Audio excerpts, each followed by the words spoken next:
Yep. Get everyone's attention. Put on the pressure. I guess we're going to get started. You guys ready? Yep. Okay. Bring the meeting of the Select Board to order on this November 2nd, Wednesday at 6:05 p.m. For those of you who are able, please rise and join me in the saying of the Pledge of Allegiance. I pledge allegiance to the flag of the United States of America, and the republic for which it stands, one nation, under God, indivisible, with liberty and justice for all. Oh.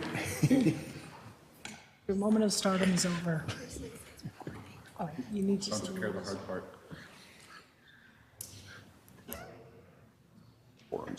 Okay. Before I pass the meeting over to Chair Johnson, I just wanted to say that the meeting is being recorded by Westborough TV. Thank you. And is posted on the agenda. Good job. Thank you. Got my one thing right. Okay, now we thank you for starting the meeting without me. First thing on our agenda now is open forum. Is there anybody here tonight for open forum? Seeing none, we'll move into the town manager's report. Great. We have two retirements to speak of tonight. One is our treasurer collector, Bob Haley, who will be retiring on December 16th. Bob has served Westborough in this position since 2017. Similar to the last time that there was a vacancy in this position, we expect to have a need for an interim treasurer collector while we're recruiting. Also, town clerk Wendy Mickle has announced her retirement from her elected position. Wendy served Westborough as the assistant town clerk for 18 years and was appointed interim town clerk in December of 2013. On March 14th, 2014, Wendy was first elected to the position of town clerk. So we want to congratulate both of them and extend our appreciation for their service to the community.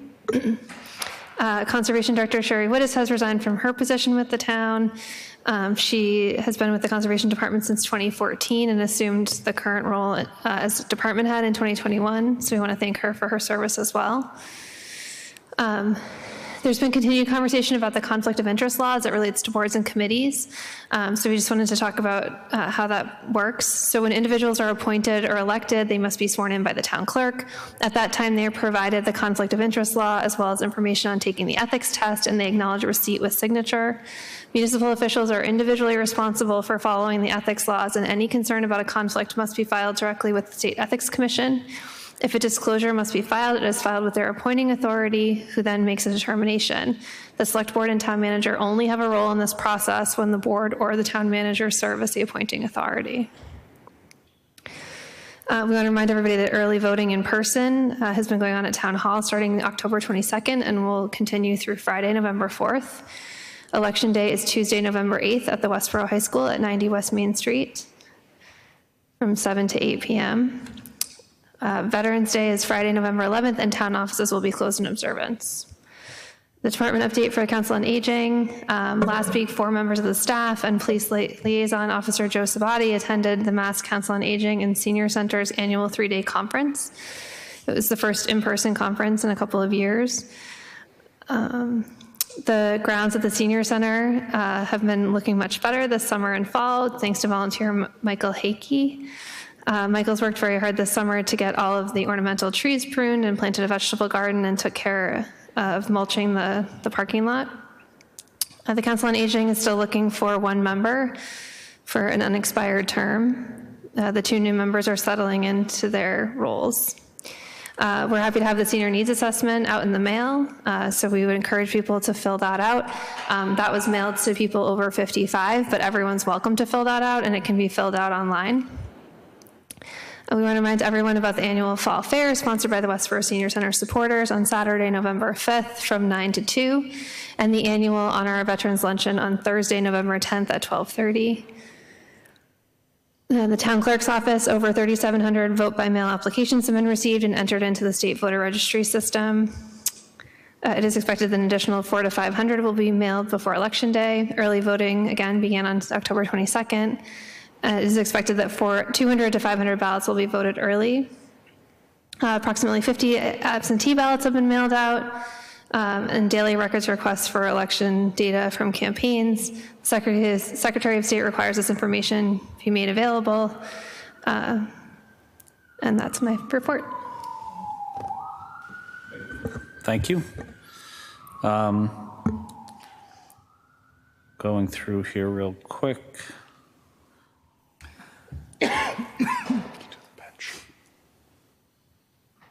This isn't here yet, though. Why don't we move down to item 14, which is a request to reappoint Thomas Burke to the Wastewater Treatment Plant Board.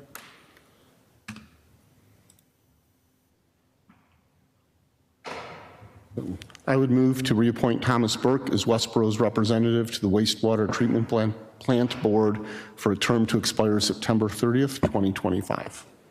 Second it. Okay, moved and seconded. Any comments or questions on this one? Just to note in our package that there is an opening on the Westborough side for another representative due to a resignation, so just want to put that word out there. But anyways, all those in favor? 5-0, 5 being present. 6:12. How about the approval of meeting minutes? So we have minutes from September 29th. Make a motion to approve the minutes of September 29th. Second. Okay, any comments or corrections on those minutes? Again, this is our tri-board meeting budget summit. All those in favor? 5-0, 5 being present. And then our meeting minutes from October 11th, 2022. Move to approve those minutes. Second. Okay, it's been moved and seconded. Any comments or corrections on these? All those in favor? It's 5-0, 5 being present. Okay. Is there anything else? The chief's contract. Chief Purcell's contract? Yeah. Okay. So, taking this through quickly, so as the board knows, but for the public, that Chief Purcell, our fire chief's contract included a provision that after the first year of his contract, Chief Purcell and the board could mutually agree to extend the contract for 1 year, in this case into fiscal year 2025.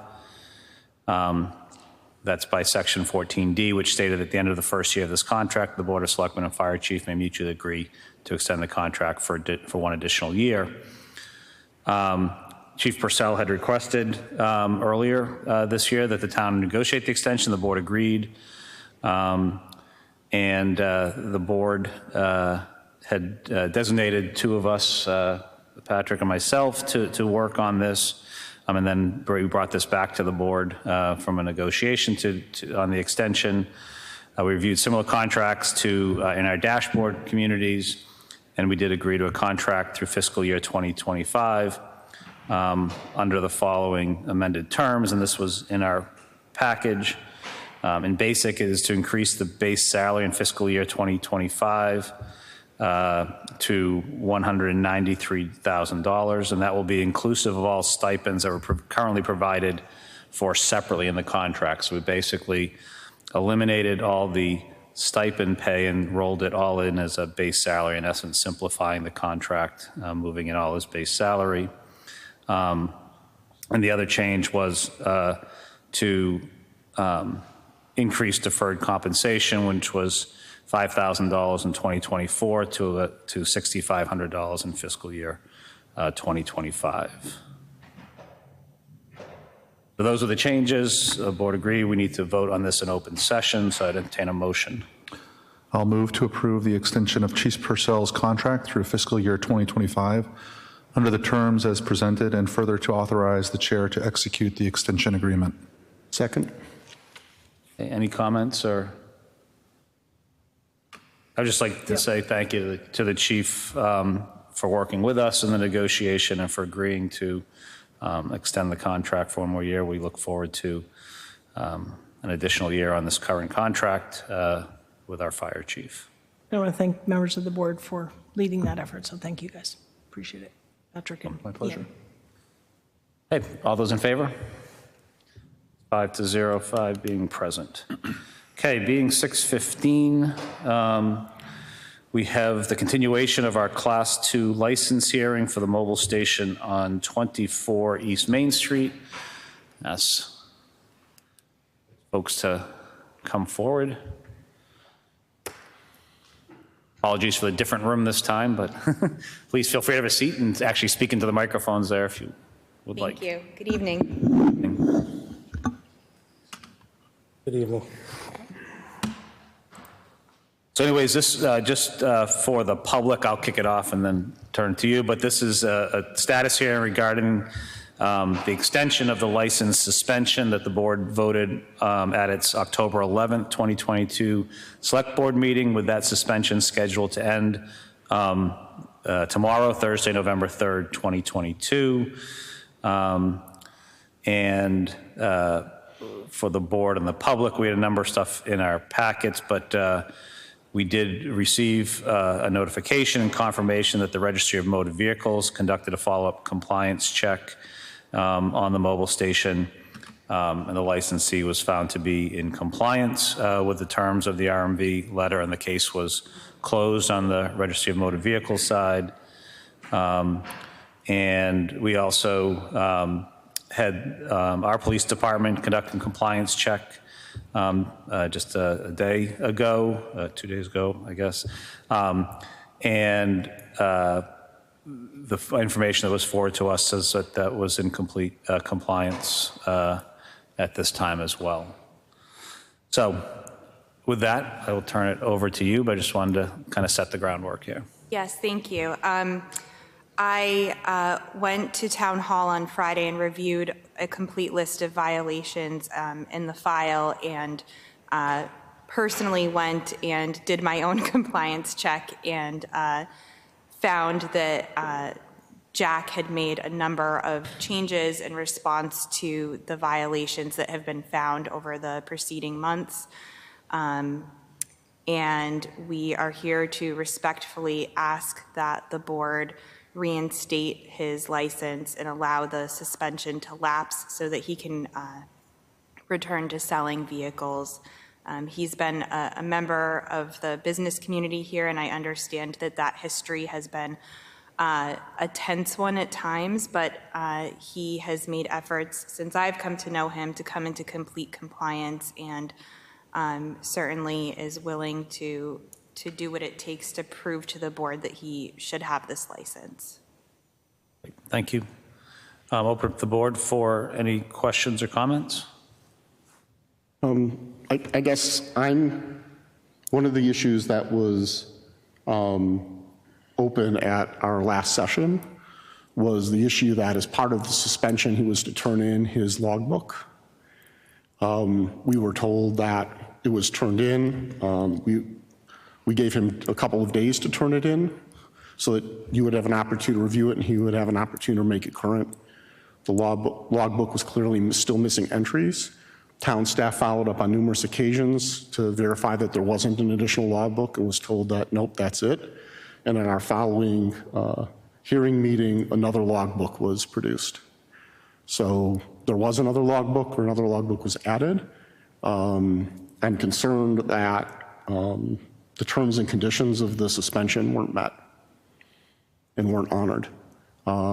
Also, as I mentioned at the last meeting, I drive by multiple times a day, just back and forth to my office and my home and around town. I'm still seeing cars parked on the sidewalk. The upper entrance on High Street is still blocked most of the time, which was an issue expressed in the last check by the fire chief and the fire department. And so I'm not seeing,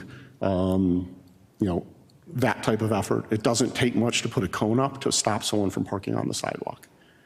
And so I don't know if customers are parking on the sidewalk or employees. I don't really think that's even material, but I'm still seeing this kind of, particularly after all of the conversations and the expectation that there would be extra effort to comply, still seeing these kind of, still seeing these kind of issues.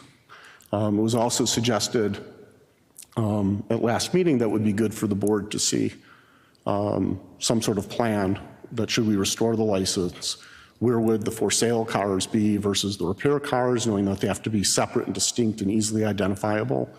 And to my knowledge, we haven't seen that. So I'm still seeing those three open issues. So if I may respond, respectfully, Jack does not have, Westborough Mobile does not have control over the public sidewalk to the extent that he notes customers to be parking there. He makes every effort to tell them to move and has instructed his employees to do so as well. I will admit that when I pulled in, I accidentally parked there for a moment and somebody came out and told me to move immediately, for what that's worth. And as far as the plan goes for when he is allowed to sell cars, there is one side of the lot that's used to sell cars that has been that way since he purchased the property in 2000. What year did you purchase the property? Excuse me, that's not true. Yes, The state police report clearly indicated that there was no clear delineation between where cars were being sold and where cars for service were on the lot. So there hasn't been a place that's always been used for selling cars separate from service. there is a dedicated spots where the car, if they're ready for sale, to be there, you know. And we addressed that to the registry of motor vehicle. So now they know exactly where the car should be if they were for sale. And where is that, please? Where are those spots? Those will be on the side near High Street, on that section. Currently, there are vehicles parked there, but those are vehicles that are being repaired. They are not for sale, and they are all registered, I confirmed. So if we restore the license on the east side from between the building and High Street, the only cars that will be parked there along that area will be for sale. If they are for sale, they will be there, yes. And no cars in for service will be there. If I don't have any cars for sale, yeah, I might be able to park, you know, but if they are for sale, this is where they should be. Okay. So, yeah, I'm still confused how that complies with the separate and distinct areas. my understanding would be yours, Alan, that section to, if I'm looking at the station to the right, the High Street side, Yes. would only be used for the Class 2 sale.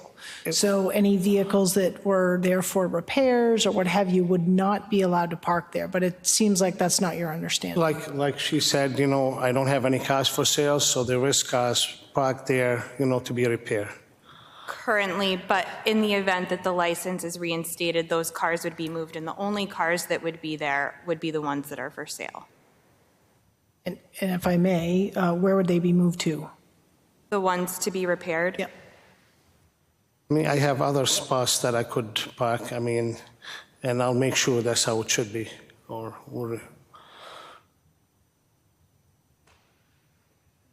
Other questions? The logbook. But we received it, right, the last time? Thought we did receive this. Right, so there was, right, but I think to Alan's point, we were told there wasn't a second logbook, and then it appeared, and there was a gap in the information that was provided in the logbook. The first one that we received ended in June of 21, and the new one started in January 22. And we had given him, 3 business days to update the book before turning it in. It's my understanding that the 2022 book is in compliance. That was what was reported at the last meeting. I have not personally viewed the 2021 logbook. If that requires updating.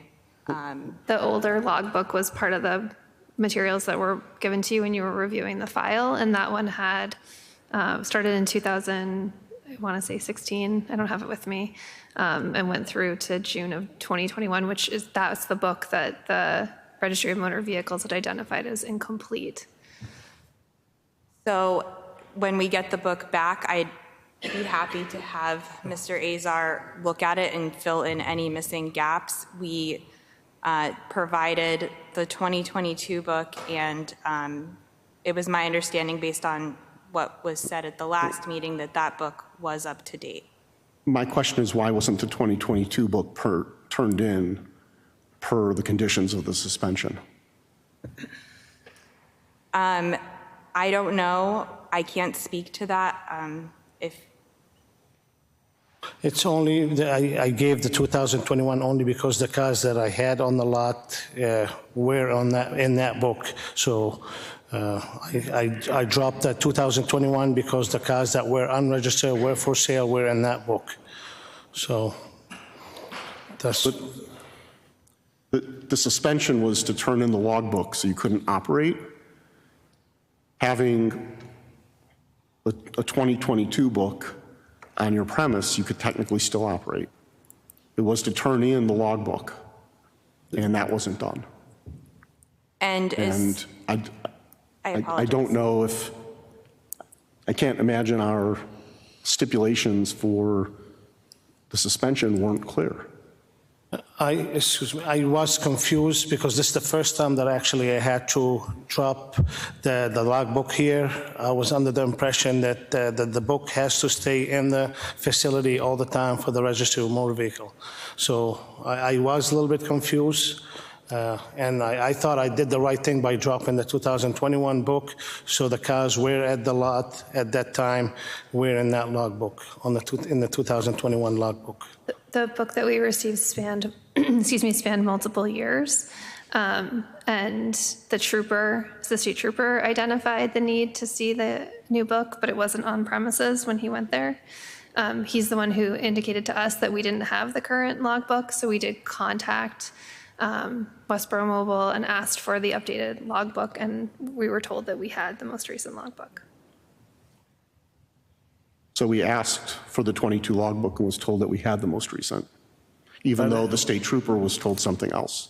Right after the state trooper called, he said that he will stop by and look at the 2022, so I wasn't sure if I should keep it there or drop it off. I was a little bit confused. And when the state trooper said I can drop the logbook here at the office, I did drop it off.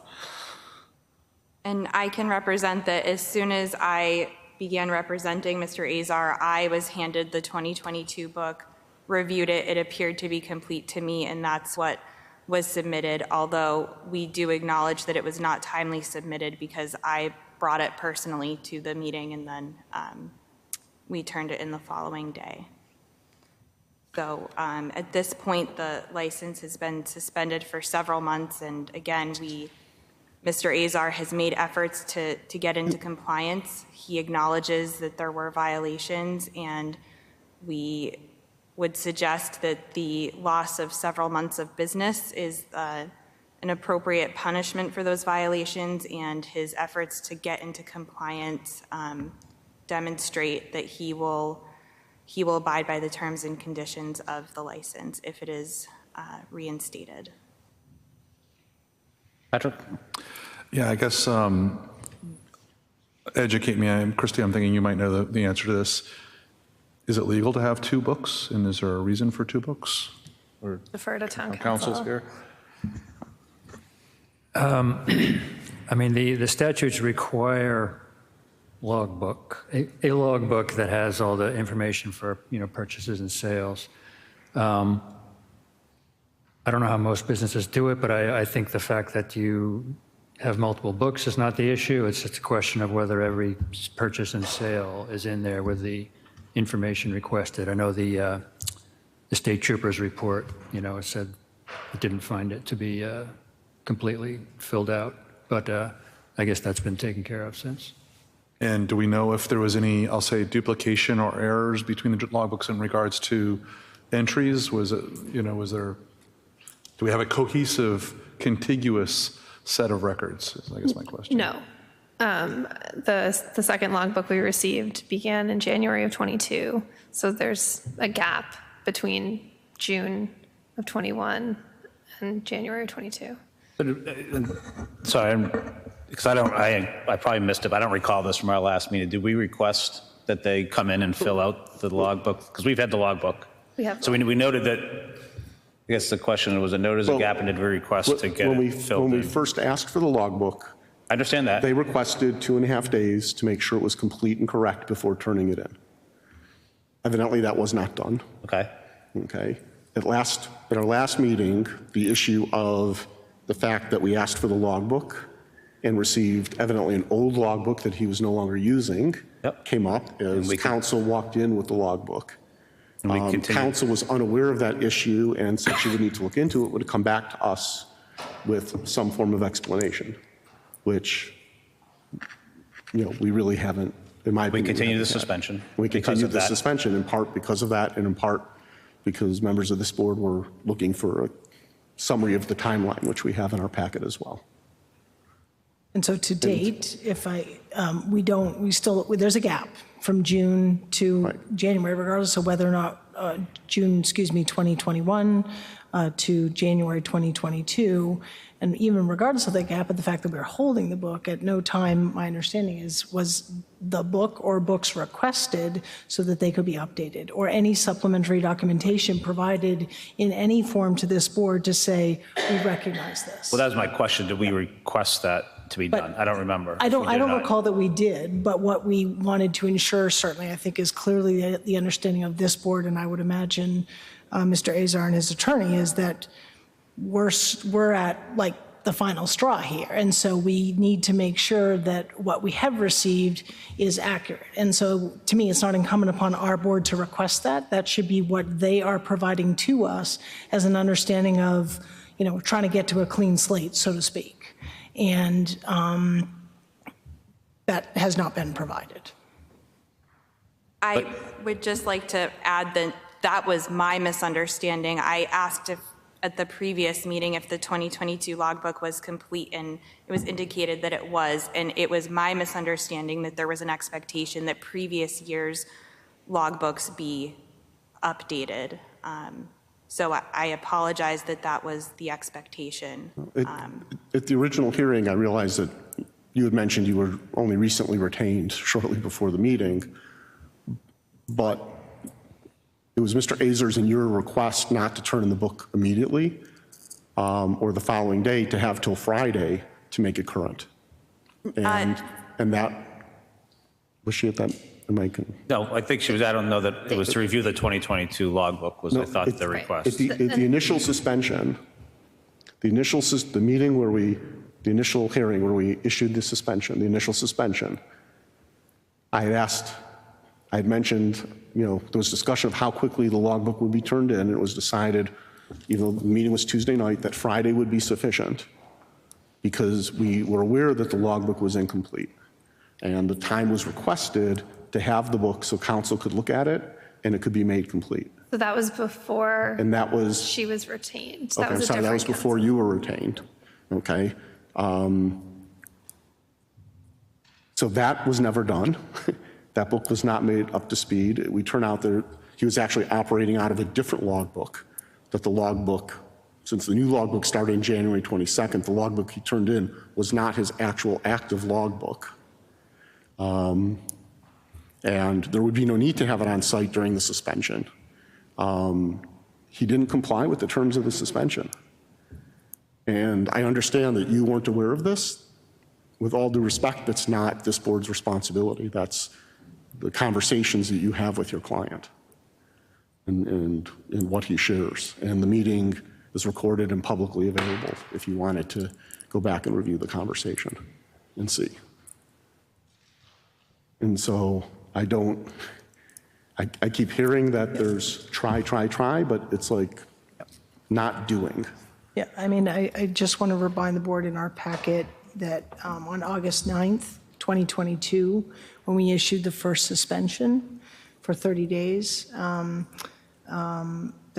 sort of starts that timeline. And then August 30th is when we were notified of the state trooper's involvement. And at that time, the trooper identified multiple deficiencies with the logbook, including the most recent transaction having been June 2021. So this was presented at our meeting, public hearing, and then obviously we've had subsequent meetings. So just in terms of your awareness of the gap, we discussed it. So, appreciate that, you're, as his attorney, you're taking some responsibility for that. I understand that, but even sort of as you are new to this process, Mr. Azar was well aware of the gap. And no efforts, at least as we're discussing here, have been made to close that gap of the undocumented time of about 6-7 months.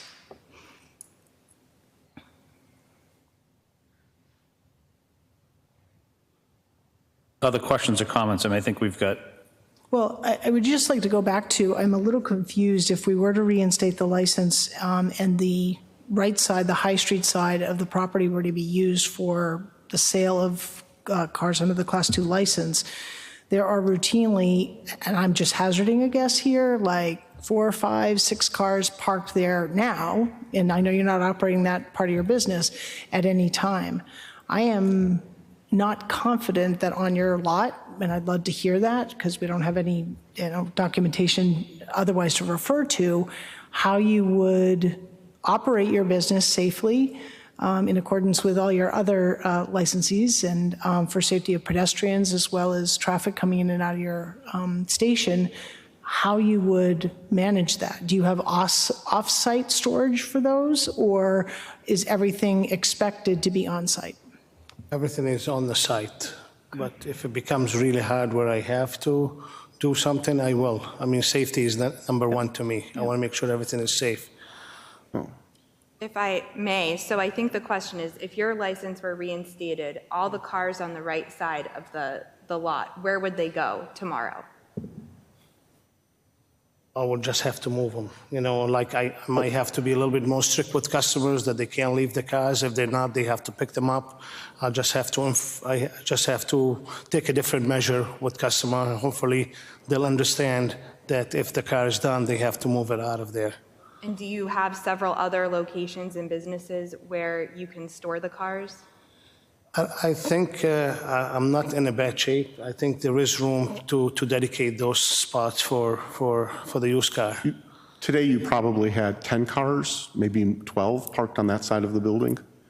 Because coming back at roughly 3 o'clock in the afternoon to pick up my son from school, I noticed that the upper High Street entrance was still blocked, and you had cars between the building and the High Street and curb cut 2 deep with additional cars parked in front. So whether it was 8, 10, or 12, I'm not sure. If those spaces become for the cars for sale, I don't see where on the lot you have room for 6, 5, 4, let alone that many cars. So anyway, so I think we have options in front of us. If we were to reinstate the license, I think we would, and I spoke about this the last time, is that, this is really kind of the last straw. We don't want this coming back in front of us again, so it really would be reinstating with the conditions that, you stay in compliance with all of the requirements that have been put in front of you. So from what I'm hearing tonight, that would mean the spots that are reserved for cars become cars, and if we go and check and there's other cars in there, that's a violation, and that would basically end in revocation. If the logbook is not completed in that gaps when you get it back, that needs to be done, and if it's not, the new one's not kept up to date, again, it's in violation. So I think if we are to reinstate it, it would be under those conditions that everything has to be met. I think really the next step of that would be revocation. I think we also could continue the suspension tonight. We could also revoke the license tonight as well. So I think those are options in front of us. I'm hearing that changes have been made. Unlike my counterpart, I've had comments from folks that the place has looked cleaned up, so I appreciate the work there. I have not seen it. It looks a lot better than it did before, so it definitely shows some work there, but that is still a short-term piece. So personally, I'd be in favor of reinstating it. It's a board decision here, but with those conditions on it that, things need to be met. I think we should be clear. We've been clear on this stuff now. If there's other stuff folks have that they want to ensure it gets done. You know, I don't want to say, hey, do it, and then come tomorrow and say, hey, where's the logbook and fixed up? Doesn't Yeah. give a lot of time, but I think that would be my take. Yes. Can I just ask a question to the board? So regardless of how we rule here, vote here, we are coming up on the end of the calendar year. And so regardless of suspension or lifting the suspension, resuming business, terminating the license tonight, or continuing the suspension, whatever the board would potentially need to revisit this as of January anyway. Is that correct? So if we were to terminate the license tonight, let's just say that was the vote, then Mr. Azar could come back before this board in January to reinstate. Is that correct, Counsel? Yes, that is correct. Sort of, alcohol license is really the only one where it's technically called a renewal each year. For most other licenses, including a Class 2, you're really reapplying for a new license for the next year. Right, okay. But if it's revoked, or it can be reapplied for the next year, if we revoked it in a Yes. certain There's no stay additional. Correct. Okay, It can be thank you. reapplied for. Yep. Okay. Thank you for that clarification. If I may, Yes. is there any limitation on the number of licenses issued by the town for this type of license, similar to a liquor license? What was the question, Patrick? I didn't hear All right, you. is there any limitation on the number of licenses in town? Because if we were to revoke it, another business came in, took that license, I'm just curious, like a good liquor question. license. Right. Liquor license is really the only ones with a quota. Okay. There isn't any particular cap. In fact, the town of Shrewsbury tried to adopt a bylaw imposing a cap, and the courts threw it out and said, no, you can't do that. So that's correct. Thank you.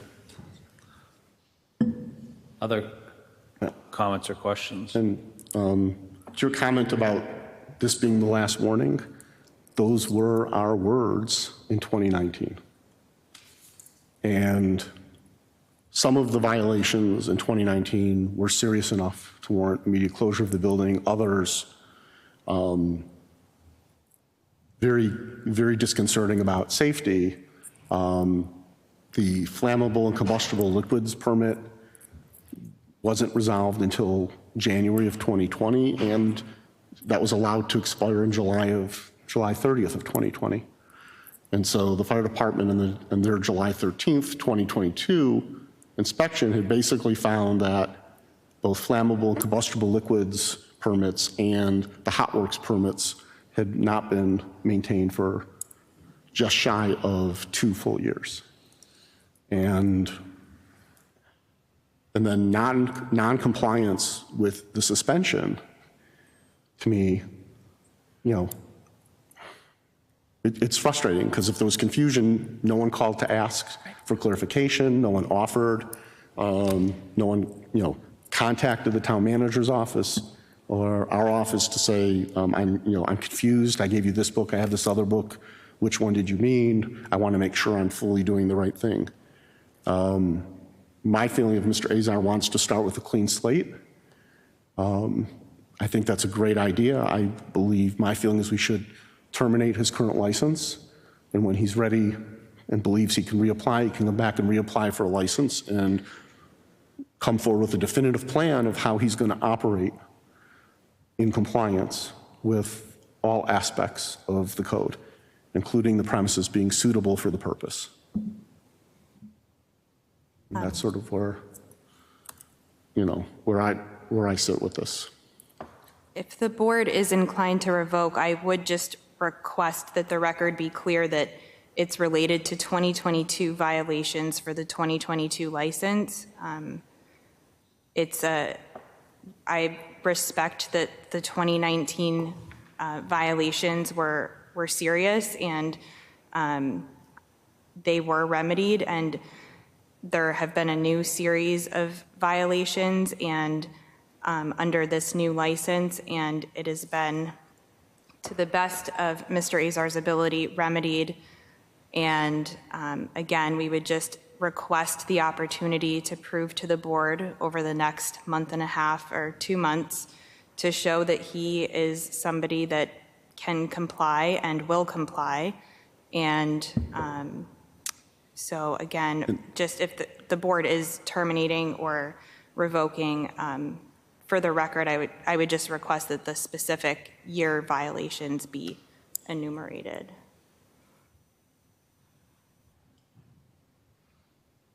We're looking at town council. Well, I would just add that if the board does take a vote to terminate or makes a decision to revoke the license, there should be, clear reasons stated on what the basis of it is, which, could include the fact that this isn't the first year that this licensee's been before you. Right. But there should be a, statement of agreement of what the reasons are. I may, Ian? Yep. So while I'm very disappointed in the history here, and I'm still a little surprised in, I'll say, the somewhat nonchalantness of responses of, I didn't know this, it seems to be a repetitive pattern, and I've only been on the board for a year and a half, and I've been seeing this. I'm inclined right now to reinstate the license for the next, until January, to see how you operate, to see if you comply with all those things that we've talked about tonight, to make sure that the vehicles are parked in the right places, that they're not on the sidewalks, they're not in a public danger, that, proper access can be provided to our fire department, police department if there's any issues. And then to see if when you come back before the board to reapply for your license in January, we see how you do. But again, I've only been here for a year and a half, and it is a thin line I think you're treading right now with, my patience on the history that I've seen. Okay, thanks, Sean. So I would be inclined to follow the comments that Alan had made. I would be in favor of, at this point, revoking the license. I would encourage Mr. Azar to use that time to put a plan forward to organize the business and come forward to this board at a time in which he's ready, because there is no cap on licenses. Thank you for that, Council. To demonstrate that, you have a plan ready to go, because I'm just not feeling it. And we have been dealing with this, not just this board, but a tremendous amount of town resources, police, fire, conservation, town manager's office. And for not only does the information that we have support my decision, but the just the feeling of this conversation absolutely supports it. And I came in here feeling that I could potentially go either way. But I think it is in your best interest to operate a successful business in Westborough, which I truly hope you will continue to do in all aspects that you wish to, that you use this time to regroup and get your business affairs in order, and then come back to this board and reapply. And that's how I would plan to vote. Thank you. I'll just say, so if we reinstate this license, it becomes available to you tomorrow. So we would expect to see those cars moved, then that place, those locations available for cars for sale starting tomorrow. Okay. I am in favor of reinstating the license. I agree with Patrick. I think this is, a trial basis. Okay. Thank you. I mean, I'm in a similar thing. I said it before, but I would just add to that of the trial basis. I mean, this is it. We've given you chances. We've heard it now. You're working hard, come in compliance. I think, as fellow board members said, if there's questions, please reach out and ask. The town is here to work with our business. We want to make it work for you. We want you to be successful, but we don't want you back in here. And I think it's pretty clear. And if we make the motion to reinstate it, what we have in front of us, and I encourage to have it, is that it's back with a violation again. There's no suspension, there's nothing. We are immediately revocated. There's no discussion. The High Street entrance is blocked right now. He's in violation of the requirements stipulated by the fire chief. He's August 9th, we suspended the license. This is last chance. he did not comply with the terms and conditions of the suspension, and the operation of the business is still in violation of some of the safety requirements stipulated by our town departments. So So we're going to give him another 2 months? He's got since August 9th to operate the business in a suitable premise. I want to Could be 2 days. I want to see if it can work. If we revoke, my concern is revoke it today, he applies. How are we going to vote on, no, we said we'd bring some plans. I take it in good faith that you've come tonight, said, I have the plans. You've said now that, and Al, I know we disagree, so please just let me speak here, is you've said you're in compliance, so I'm taking you at your word, both Mr. Azar and attorney, that you will do that. And things have been pointed out, they need to be rectified, but really this is it. I'm willing to give you that chance. I'll be honest, I'm not confident that you're going to succeed here. I want you to, but because of past history, you need to prove that to us, and I'm willing to give you that chance. But absolutely, this is the last chance. It will be revoked, and what I'm saying right here, it'll be revoked. You come back for application, the past history, I mean, it's going to be very difficult for you to get it again, and personally from me. So I am willing to give the chance, as my fellow select board member said, I want to see you do it. I want to see that you can come into compliance. You've heard a number of things here. I would encourage, if there's questions, to reach out to our town manager's office, say, is there other things that I need to come into compliance with? Because, you know, I don't know, I didn't realize that doesn't fly today. It's the laws, it's the rules. Please ask questions. We're here to help businesses be successful, but, so I am personally in favor of reinstating the license, but, you know, it's a short leash here. So. I'll make the motion. Okay. I move to reinstate the Class 2 dealer license for Westborough Mobile, Inc. with the condition that any violation of laws, regulations, or policies under any state or local authority and/or any finding by a state or local agency that the business is not suitable will result in revocation of the license. Seconded. Okay, motion made and seconded. I know we've had a number of discussions. Question, yes. So typically, Class 2 dealer license applications, approvals have been delegated to the town manager. I would ask that this license application for 2023 return to this board. I would support that. Yep, that's fine. Do we need a motion for that? I don't think we need a motion. I think it's do it. so noted. Just want to make sure. So we have a motion. I know we've discussed this. I don't want to cut it off, but I think we've all had a chance to be heard. All those in favor of the motion? All those opposed? So it's 3-2. The motion passes.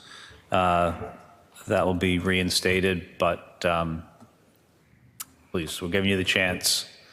We ask that you treat us fairly here. Don't blow it. So please. It's down, man. Yep. We will get the logbooks tomorrow, fill in the gaps, mark off the sidewalk, and move all of the cars off the right side of the lot and continue to and observe all of the rules and regulations that apply. We thank you for this opportunity and your time. Thank you very much. I have a motion to close the hearing. I'll move that motion, please. Second. All those in favor? It's 5-0, 5 being present. Thank you. Do we open a public hearing? We continued it. It was a continuation. Oh. We opened it back. Gotcha, I wasn't here. Okay. Oh, okay. Sorry, a little bit off time here, but our next thing on our agenda is. And just to thank Brian for being here. I think he's able to go home. Thank you. Thank you. Thank You can Mr. stay, but it's pro bono if you stay. Chair. With all due respect, I think I'll go. Duly noted, 6:55 PM. Mr. Chair? Yes. Due to potential appearance of conflict of interest, I'm recusing myself from participating in the discussion for this next agenda item. Great, thank you for that. Appreciate it. Agenda is the information technology assessment results and recommendation. I almost said recognition. we can recognize you now at the podium. Okay, Mark Stockman, IT Director. The town of Westborough was awarded a Community Compact Best Practices grant from the state. Through the IT Assessment Best Practices area, the town of Westborough's assessment included a review of hardware infrastructure, networking, backup, email, and departmental staffing and organizations. Here to present the IT assessment results is JD Dana, Enterprise Solutions Architect from All Covered. Thank you. I am actually an enterprise architect. I'm national. I work with a lot of other governments. I work with some billion-dollar S&P 500 companies on similar assessments. So we came in here a couple months ago to review the IT systems. I want to start off by saying, recognizing some things. This isn't really about everything we're doing wrong. The town of Westborough is actually doing a lot of stuff right, particularly in the police department, fire department, IT personnel, actually very, very talented network engineers. Also, with a relatively short staff, they have a very robust support system for applications and architecture there as well. So let's just start off by saying there's a lot of things that are going right, and I'm going to start pointing out some minor things that are wrong, but that can definitely be addressed. So the methodology was we have a company with subject matter experts for all of the areas that we examined. I personally do a lot of the engineering as well as design for other companies. So it's about industry best practices as well as IT standards. So the goals of this assessment were really to look at what exists right now and what initiatives can we do to drive the business forward and to cover the gaps that are identified. The specific areas were already mentioned. Well, it's infrastructure, network, messaging, backup recovery, and IT operations. This is more on the methodology. I'm going to start blowing through here really quick. If anyone thinks I'm going too fast or has any questions, by all means, stop me, please. So this is kind of what I just discussed, our methodology and what the goals were. This is a quick slide on what IT does for your business. And this is a slide representing what happens when IT doesn't work, when there are gaps that exist, and how it helps users and the end constituents when it does work. Key findings, I'm going to actually cover this at the end. So we'll go through infrastructure. So infrastructure is largely new in the fire department and police department. It's actually done very well in terms of network design, in terms of segmentation, and in terms of security. Just to be clear, this wasn't a security assessment. There's a separate one going on. So this is more addressing infrastructure. We will talk about security briefly, though. So there's new hardware in police department and fire department. The city hall infrastructure is relatively old. We're approaching end of life on the core switching as well as the server hardware there. There are already plans in place to replace that. So this is kind of just enforcing that we do need to replace the core switches. They will be out of warranty shortly. In fact, I think some already are, as well as the firewalls. And the current hardware that's hosting most of the applications is a Dell system that's end of life as well. That system is redundant within itself, but it's not something you want to test not having a warranty on if it breaks. So this is the design as it currently is with the Dell Vertex in the City Hall, as well as systems in fire department and police department. The one gap we identified in the police department is that there's a single server hosting their applications. You generally want that to at least have two servers for redundancy. So these are the quick gaps, the failover I just talked about, end-of-life hardware I just talked about.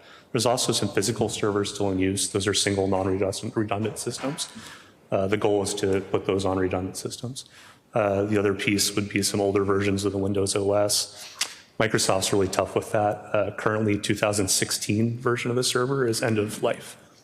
So that's only 7 years on that. So they're pretty aggressive on that. But to be in compliance with Microsoft's support, you need to be 2016 or later.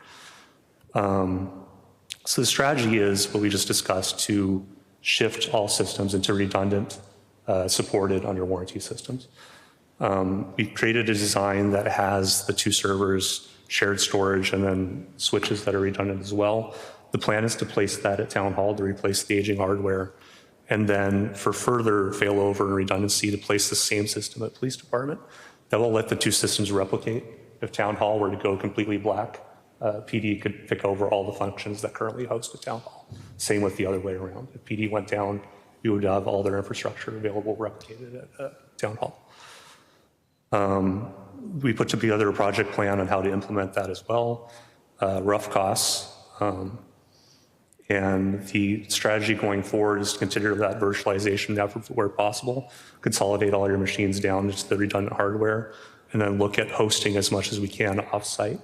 The idea is we don't want to be in the data center business indefinitely.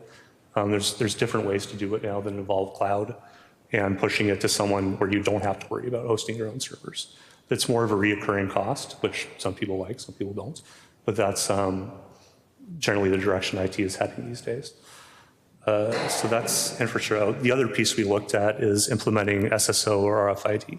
So what this does is instead of having to log on to X many systems that you need to, you have a single ID card or USB key that will let you log on to every system. It's particularly useful for police department because they use multiple computers. They don't generally have a workstation assigned to them per se. They'll come in and sit down at the end of the shift and do reporting.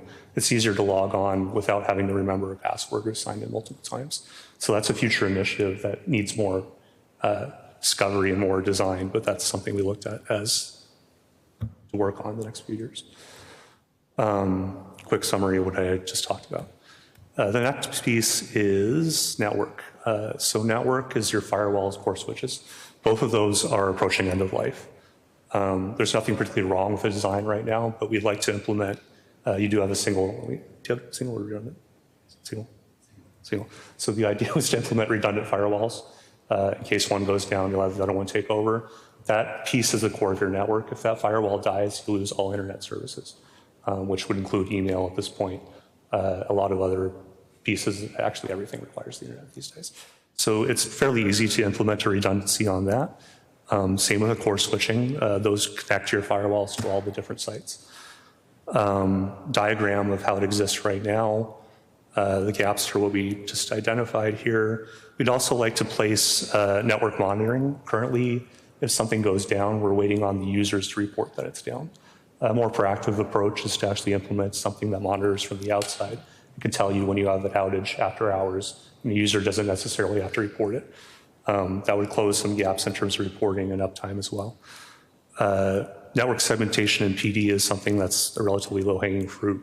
They have it implemented, but only 2 segments currently.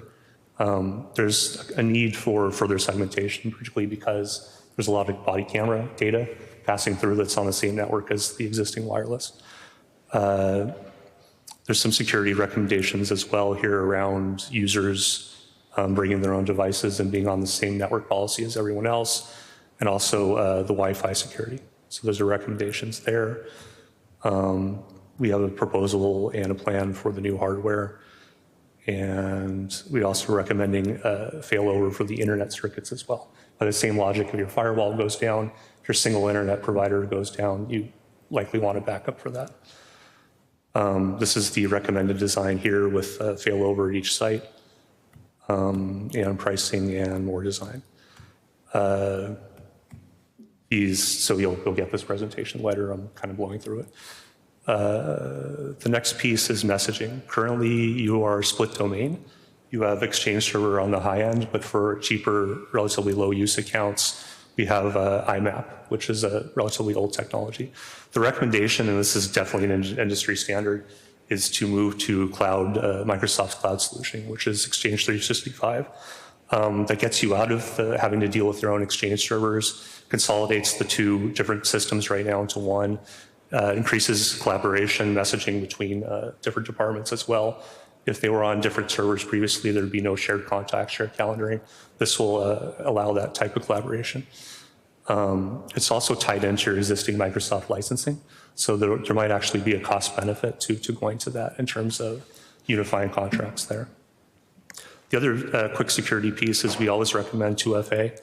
Cybersecurity is a big deal these days. A lot of attacks are directly on email. 2FA is the easiest and most successful way to mitigate email attacks. It requires the user to authenticate when uncertain conditions using a personal device or a text message. So we have the 2FA design here, as well as the project plan to migrate to 365. And that is messaging. Backup DR, we're getting close, one more. So backup DR, the current design is not bad, but it's mostly confined to the town of Westborough. There's very little offsites involved. The concern there is you have a disaster that does take down the entire town. So if that doesn't happen, that it's going to be very difficult to restore. So the easy solution to that is consolidate our backups into town hall. We'll start backing up fire department, police department straight there, and then creating cloud copies. The cloud copies could be tied into the Microsoft services as well. Really doesn't matter, it's agnostic as long as they're not in Westborough. So that's the main idea behind the backup. Those are the two risks I just identified. And then there's a strategy and a solution to bring that in. Additionally, there's a different set of backups for Office 365 or messaging as well. A lot of that's around legal discovery and compliance and restoring individual messages. The last piece is IT operations. So I said before, your PD and fire department are very talented individuals. The fire chief actually pulled me aside and said, well, this guy does all our IT. What happens if he gets sick? What happens if he's out on extended leave? And that's an extremely valid concern. I believe it's happened before, not in that he got seriously sick, but when he has to leave, someone has to cover it. There's a lot of institutional knowledge that is stuck with the fire department and police department IT contacts right now that's very, very difficult to replicate. So what large operations enterprises generally do is outsource to help desk. And for the most part, it's because they're not really interested in operating their own, people who pick up the phone and answer, do password resets, do low-level stuff. That model doesn't really extend to more small business operations because it does make more sense to keep that institutional knowledge in-house. The benefit of outsourcing, though, is that you have access to IT systems and databases where all information is cataloged and discovered first, and then you have access to a 24/7 help desk who can support you. So we recommended both models, either outsourcing completely the help desk or bringing in an FTE. Roughly the same price, but I think, and Mark, I think, is the end person who knows better than I do if either are going to work. I think the answer probably is FTE. But we still had to present the help desk piece. We did some reasons why you would do that, which are pretty much what I just said, and some reasons breaking down the cost benefit. The other piece here is your FTEs who have all the knowledge and who are at very high level are also dealing with stuff like desktop patching and user support, which they don't mind it right now, but that's not really their job. Their job is to be more driving application support, driving what makes the fire department, police department, and town hall better, as opposed to dealing with, again, those low-level things. The one thing we could do there is outsource that piece as well, which you have access now to a specialist who all they do is patch, deal with security recommendations, and likely do it after hours as well. And that's pretty much my piece. I have a summary at the end with some budgetary information, but I think Mark is going to go through that more. This is all just summaries of what we talked about. And the real document that we put together is probably twice as long. We cut down as much as we can for brevity. And that's my presentation. So, Mark. Fire hose. So are there any questions for JD specifically before I kind of move on to just a quick summary? Yeah. If I may? Yeah. So first of all, I want to disclose publicly that I actually work for Dell. Some of those products are actually listed in this assessment. But I do have some questions for you. We're not into the RFP process yet, so I'm not worried about that piece of it. But you mentioned the various different levels of rating where Westborough is. Where do you see us today on that rating scale of 1 to 5? So the 1 to 5, generally putting out fires and patching, dealing with L1 problems are what you call level 1, level 2. I think you're somewhere between 2 and 3. I haven't heard really any horror stories. I haven't heard you went down. I haven't heard you got attacked by anything. So you're definitely not in like the very basic steps. Your on-site resources are very, very talented. They did a lot of things absolutely correctly, like the way I would have done them from scratch too. So there's nothing inherently wrong with their network infrastructure.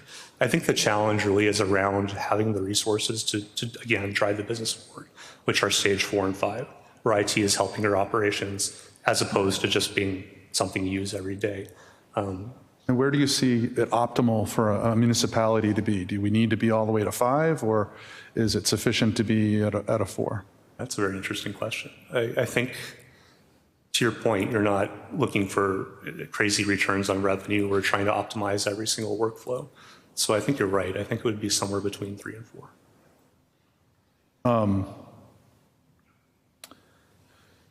One of the things you mentioned was the security assessment as well, and certainly security and infrastructure go hand in hand. This is probably more a question for our town manager, but something and Mark, certainly something that I just want to make sure is considered as we look at the security assessment eventually, to make sure that whatever solution is developed, that the physical and the logical work together, right? So just want to make sure that that is something as we look at those two assessments, we make sure there's that connection between them, that they're a seamless solution. So that's more of a comment. My third question is, probably more for Mark and Christy, and that is, what is our current volume of tickets? Do we have a ticketing system for internal issues that are happening? What is our current volume? How are we managing that volume? And are we behind on that capacity to meet our RTO? I'll actually let Mark address that. I know we do have a ticketing system. We did look at levels. I wanted to talk about the previous thing with policy. That actually is something that's kind of deficient. Because right now we don't technically have a real backup TR policy. And this is something the security assessment addresses, is around physical security, access to data. So there is a lot of policy issues here. So thank you for bringing that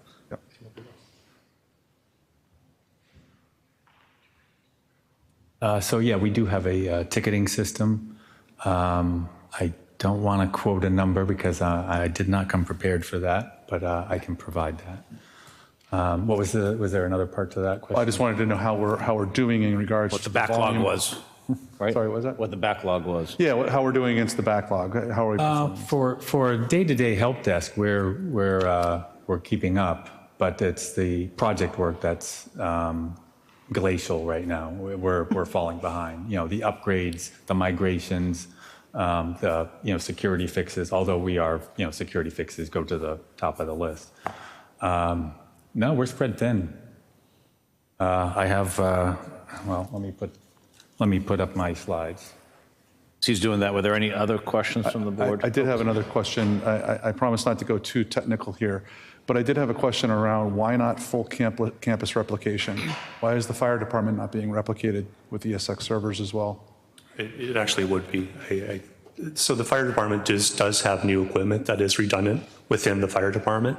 Their backups are currently to the police department, but centralizing backups and the infrastructure, I would include fire department as well. Could definitely replicate their systems.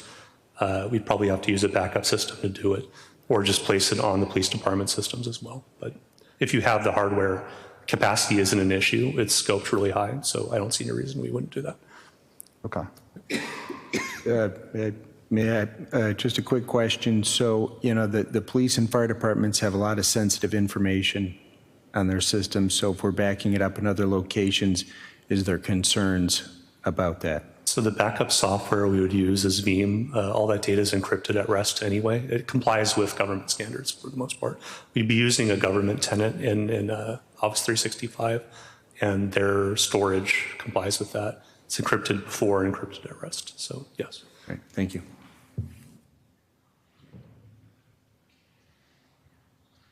I guess my other question is to Mark. This might be in your presentation, but I am curious. One of the things I didn't see was, as part of the assessment, was the cost for training of employees.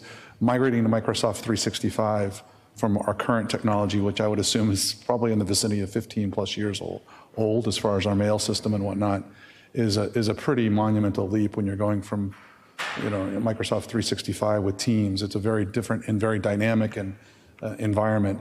Has there been any assessment on what the cost to train employees up? You mean for employees to use Microsoft Office? It's a pretty steep learning curve in some cases, some of those tools. That hasn't been considered at this point. Okay. Yeah, good question. Okay, so the takeaway from the presentation and from the assessment is that we really have 5 high priority initiatives: the network upgrade, the Microsoft 365, the infrastructure, backup and disaster recovery, and staffing and organization. My plan to go forward is to submit these as capital projects and operational expenses to address the highest priority issues. And then for staffing and organizations, they, or I should say, all covered, and JD and his team recommended the L1, L2 help desk model, which is not what I believe is the best value for the town of Westborough. I think what would end up happening is we'd introduce a middleman, and so that now someone would contact them and they'd solve some problems, but then the rest of them would be passed back over to us again. And so as an option, I would recommend hiring a network system administrator and increasing the GIS administrator technology support to full-time. The reasoning for this is, first of all, it's a natural progression for an IT department, a municipal IT department. Half of our dashboard communities already have one or more. Help desk is a major issue, but the bottleneck is with the projects, the upgrades, the migrations, the security fixes. And then the GIS administrator hours would increase coverage and help desk.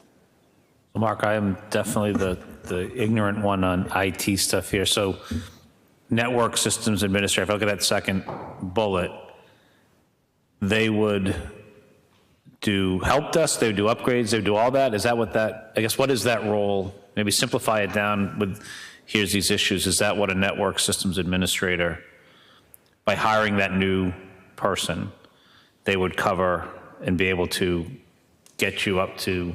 So we wouldn't tackle this person really wouldn't tackle the help desk issues. This person would handle mostly project work. Okay. So they would handle the stuff that is really not moving very fast right now. Okay, and then the help desk stuff would be with the GIS administrator technology support, and that's where you're more hours, basically, if I read this. So that, okay.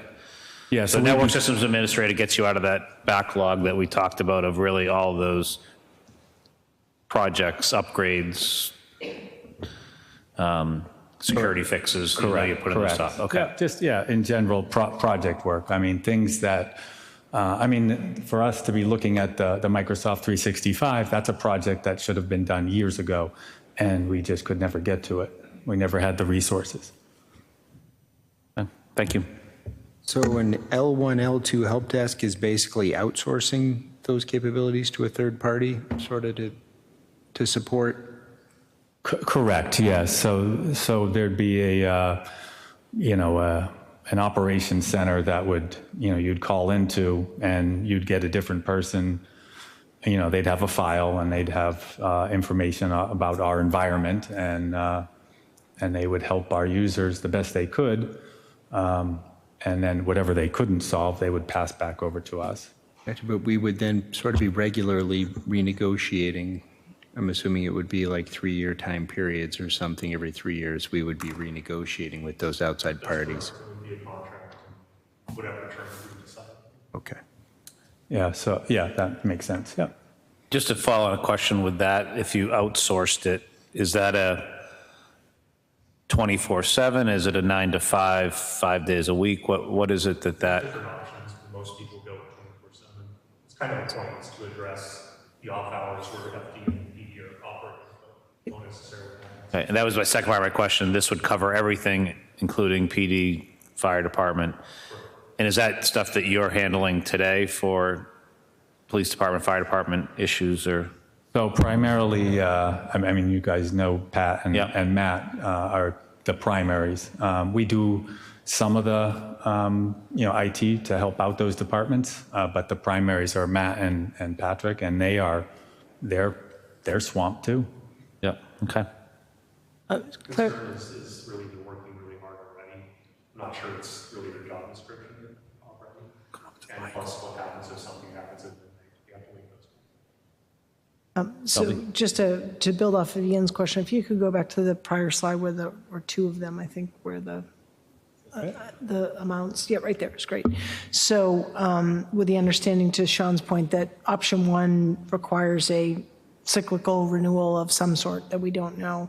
What I would be interested in understanding in option two is that kind of what we consider a fully loaded cost. So we're talking full-time individuals and with benefits. Is that number represented there in the 173?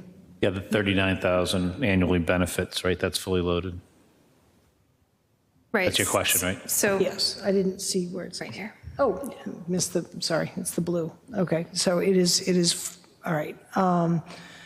And then my question then would be, if we're freeing up other staff, whether it be police and fire, would be interesting to, be interesting to understand as part of this whole plan, how those, department heads would, tap into those additional kind of resources, so to speak, if this were to move under what I understand to be a more centralized platform. Right, because effectively we were saying that those individuals who sort of specialize at the fire department would no longer, there's going to be some time to transition, but they would no longer need to do that as part of what is probably taking up a lot of their time now. So what generally happens when you outsource the help desk is there's a discovery project, which is the biggest project we'll ever do. That's involved with downloading all their information into a centralized database or documenting pretty much everything you have. That allows that company, us or whoever, to support you based on documentation. So it really is around creating that documentation and keeping it up to date. So Mark's point is really, this is L1, L2, and you were getting at this point earlier. L3 would still be on your on-site guys. And what L3 really is application support or issues that don't necessarily, can't necessarily be resolved remotely.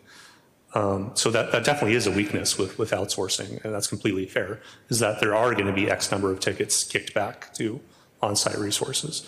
The goal is really to free them up from the after hours, from I need my password reset stuff, and allow them to focus on operational. So that is actually one of my other questions. So in option two, as it's being presented, are those individuals or some combination on 24/7? No. Well, technically, we're all 24/7. I take calls at all times of the day and night. Sure. Not as much as Matt and Patrick, but I still take calls weekends and evenings. It's part of the job. If we talked about policy, maybe we need a formal policy. Can you just, actually, sorry, just talking to the microphone, just because we always get criticized from people here, but also people at home watching, so. My bad. No problem. We talked about policies, right? And maybe it's time to make a formal, what is our after hours policy for covering incidents, and then also rotations. Time to respond and Correct, exactly. user expectations, right? And I would think with the on-site or full-time employees, there would be an on-call schedule. And we'd have to formalize that with the two additional resources, to not maybe have them on every 24 hours every week, but every other week or something like that. That's more common practice that I see. Thank you. Just in the interest of time, I think Mark's intention was to tell you what he's recommending, but that'll come to, this is really what he's recommending based on what was just presented to you, and all of these things will come to you either through the capital plan or through the budget process. So in terms of understanding whether or not we want to add all these employees and what their job descriptions would be, all of that still needs to be completed. So I don't know if, I think questions are welcome, but in the interest of time, you might want to let Mark move through some more of the recommendations. Can I just, Actually, He was done. can I just ask one more question? And that is just, where is the location of all covered help desk? Is that geographically dispersed? We don't outsource, so it's all, we have the West Coast. Thank you. North America? It's all North America. There's a West Coast location in Arizona and East Coast location, I believe, in New Jersey. I'm not 100% sure on that, but it's definitely in the United States. Okay, thank you. So I get one other question, but back to the option one. So is the bullet one is the help desk. I think I understand that. Bullet two, the remote monitoring and management.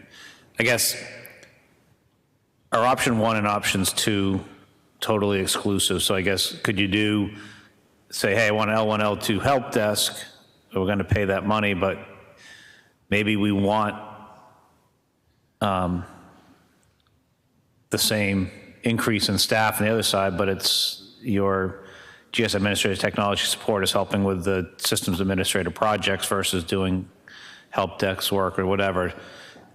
I guess the question is that $72,000 annually for remote monitoring and management, separate distinct, what does that do, or is that stuff you're doing now, or what's the? It's stuff that we're doing in-house now. So yeah, all these, we could mix and match. They could be different options altogether. This is just, the assessment and their recommendations and my summary and my recommendations at this time. Thank you. Other questions? Not at this time. So I think there's no action at this point, as Christy said, but this was, I appreciate the things. Thank you for all the information. Yeah. Really appreciate it. Lots to learn. For having me. Thanks. Thank you, Mark. Thank you both. For us. Okay. Again, I apologize for folks in the audience that we're slightly behind here. Item 5 on our agenda is a request to install a bench at Memorial Cemetery. Chris Allen. Welcome. Good evening. Christina Nilsson Allen, 8 Edward Dunn Way.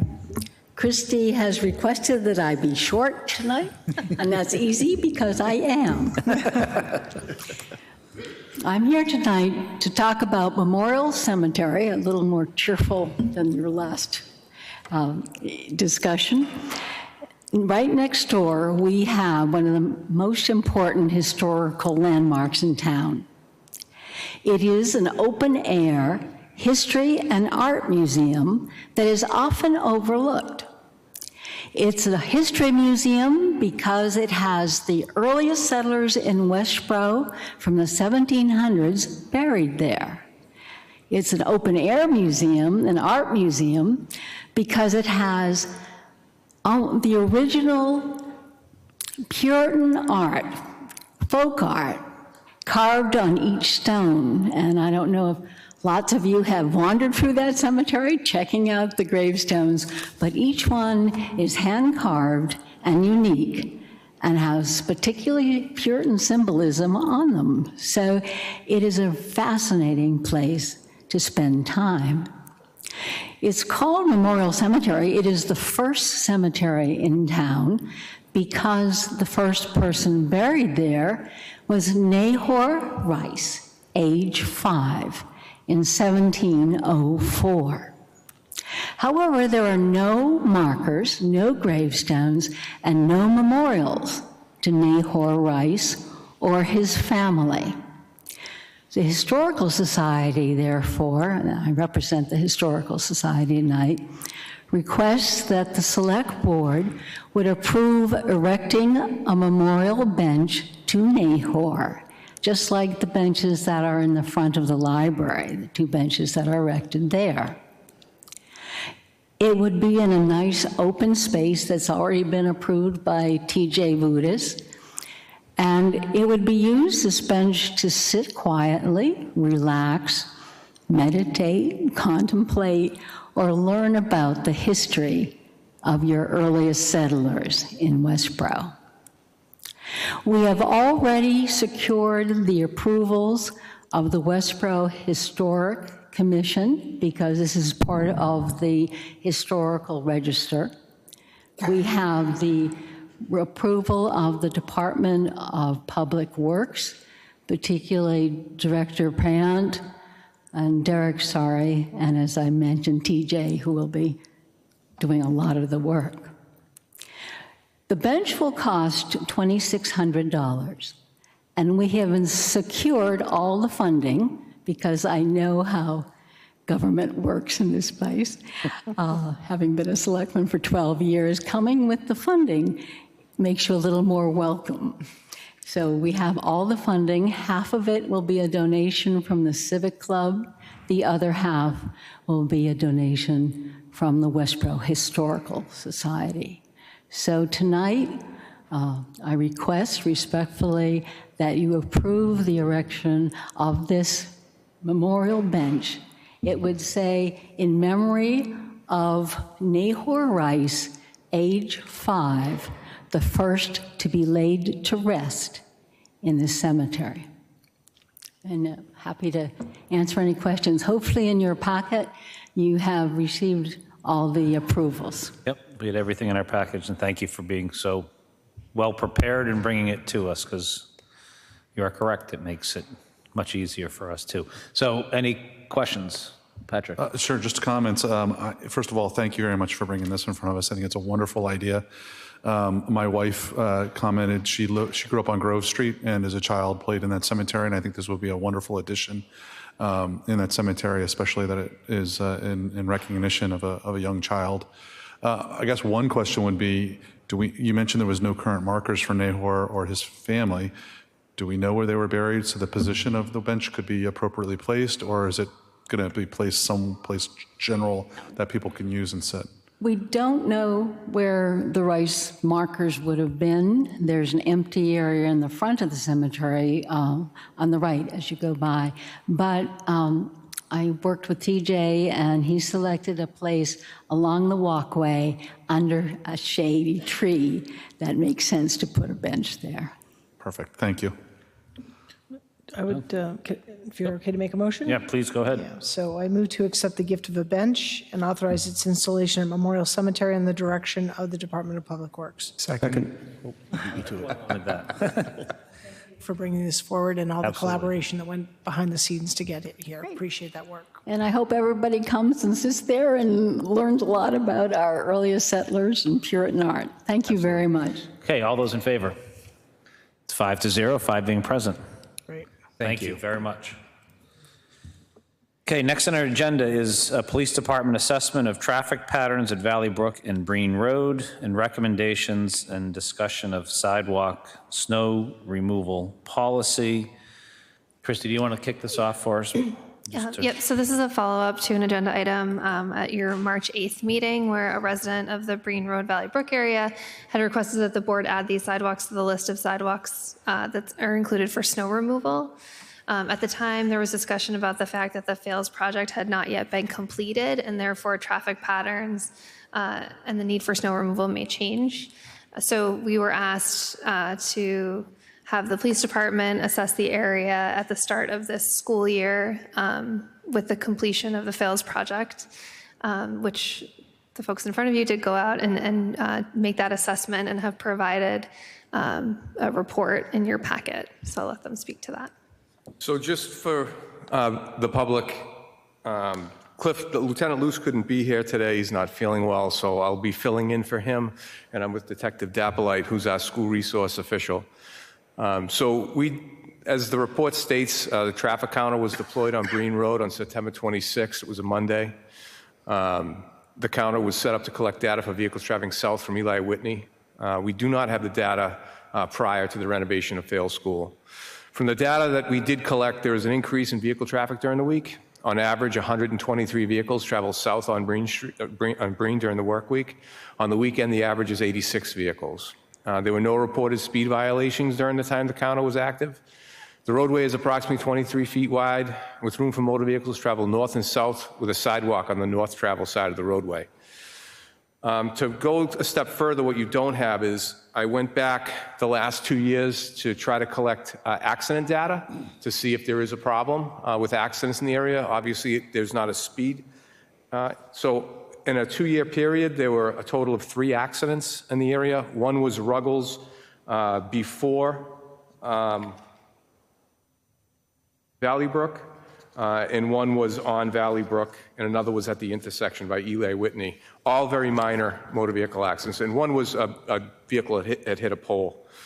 So we don't feel there's a real issue. I mean, obviously, people live in an area where there's a school, there's a lot of drop-offs, there's going to be added volume there, but we don't see it as an issue. And I'll let Detective Dappolite expand further on fails and what is that available to the students during inclement weather. So for the failed school, they're nearing completion. As a matter of fact, I was there yesterday, and they started putting sod in. It looks like it's almost done, which is great news. The parking lot has opened up another 4 spaces where construction vehicles were parked permanently to block off any access to that construction area by the playground. Those have been removed, so we added 4 more parking spots. There should be an additional 50 parking spots, over 50 parking spots added to the failed school from when it originally was there, my old alma mater. The new traffic pattern for the failed school goes as follows. The buses use the lower entrance, come in by the lower entrance off of Ruggles on Eli Whitney, go up that entrance and exit out onto Eli Whitney in the front of the school. Parent pickups located on the back of the school in the rear. Parents come in, do the loop, and come back out. I've observed pickup and drop off several times this year. I can tell you that it's running as smooth as possible. I have not noticed any increase traffic on Breen Street or Eli Whitney. As a matter of fact, there's been only 1 car parked there the times that I've observed, and that was on Breen Street. And that was a staff member that just couldn't find parking in the upper lot. And that's been, I don't want to say fixed, but was told that she could find a spot down below and has been worked out. So at the time of writing this report, I believe the traffic patterns right now seem to be working very well and no major issues to report to you. And if there is snow on the sidewalks, those elementary school students do have the ability to take a bus to school if the parents don't want them to walk.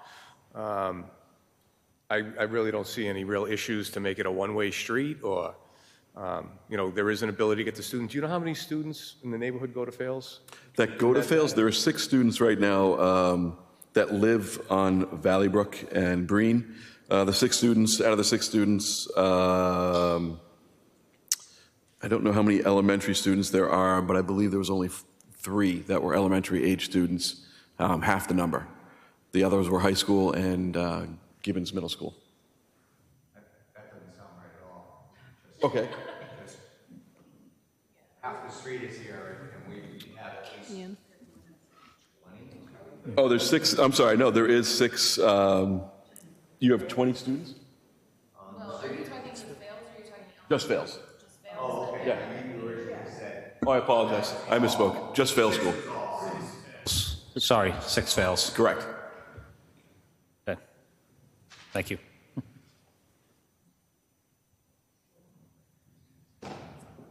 Questions from the board? So that was it from the 2 of you? Okay. Yes. Can it just help me orient myself?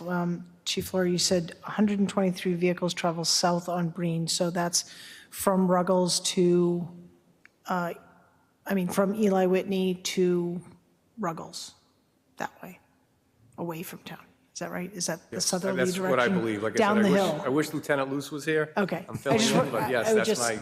I don't have my compass orientation. The north end of Breen is Eli Whitney. So southbound would be Eli Whitney to Valley Brook to Ruggles. Right. Well, Say that it would be Eli Whitney to Breen to Valley Brook and back out to Ruggles if you were to go back through the neighborhood.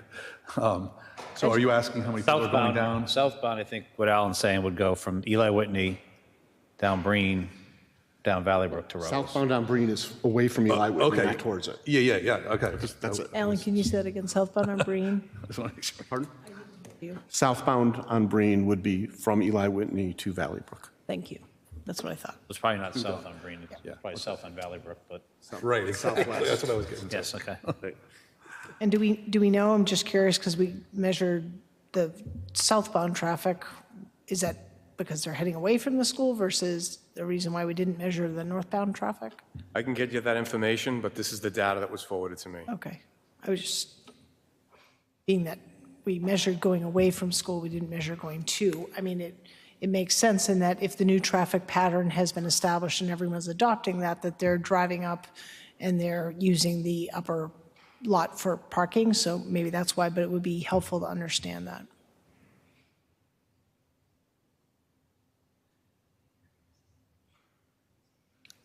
Other questions or comments? Just a minute. Other questions from the board? Not of the police at this time, but we may want to hear from them. Okay. It was not a public hearing, but unless the board feels separately as the chair, I will listen to comments from. I guess part of the request was also plowing of the sidewalk. Yeah, and I think what the chief had said was. He's addressing the. Since that they're basically buses can pick up on students on that street. Okay, yeah, just give us a second. That's okay. Okay. So when this came up in March, one of the things that we had talked about was that we've had several requests over the years for additional plowing of the sidewalk, and we recently had did a comprehensive look at the policy and then updated it, and had not included those streets. So if the board, were to allow for to add this to the policy, just in recognition of sort of the number of other requests that we might have. Okay. I do see our DPW director. Can we ask him a question? Sure. Okay. Hi, Chris. Thanks for being here tonight. I didn't see him back there. So.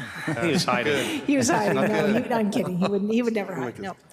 So, Chris, do you have a sense of kind of just, and I know you weren't prepared for this, but when we add sidewalk plowing, like per, however you measure it, per quarter mile, like what that impact is on both kind of time and budget? And if you don't, again, didn't ask this question kind of in advance. No, I don't have a precise answer. I think the general answer is same thing I said the last time we talked, which is we'll do ultimately what the town wants us to do, but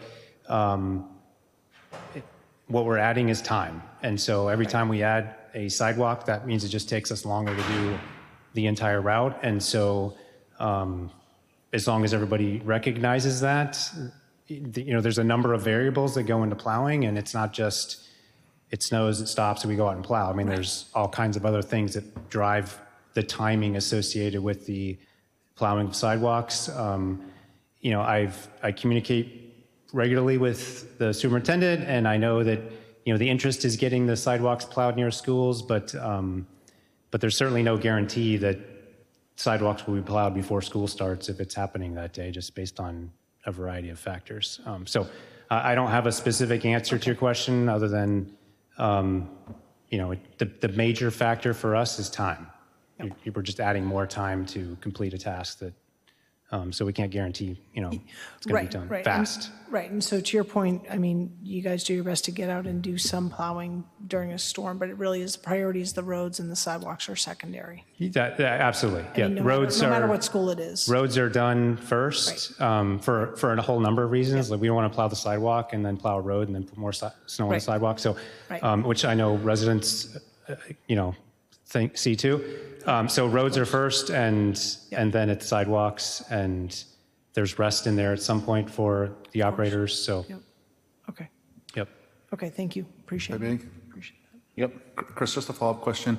How many bombardiers do we have? Or sidewalk plows? We have 2 sidewalk plows, but they're different styles. One's a blower, one's a plow. So the blower, it's not as easy as just saying we put 2 plows out, because one is wheeled, and so it doesn't have the traction. So we have to do, basically they work sequentially as opposed to simultaneously. Okay. So if you're talking about getting the sidewalk plowed one time, we have one thing to do it.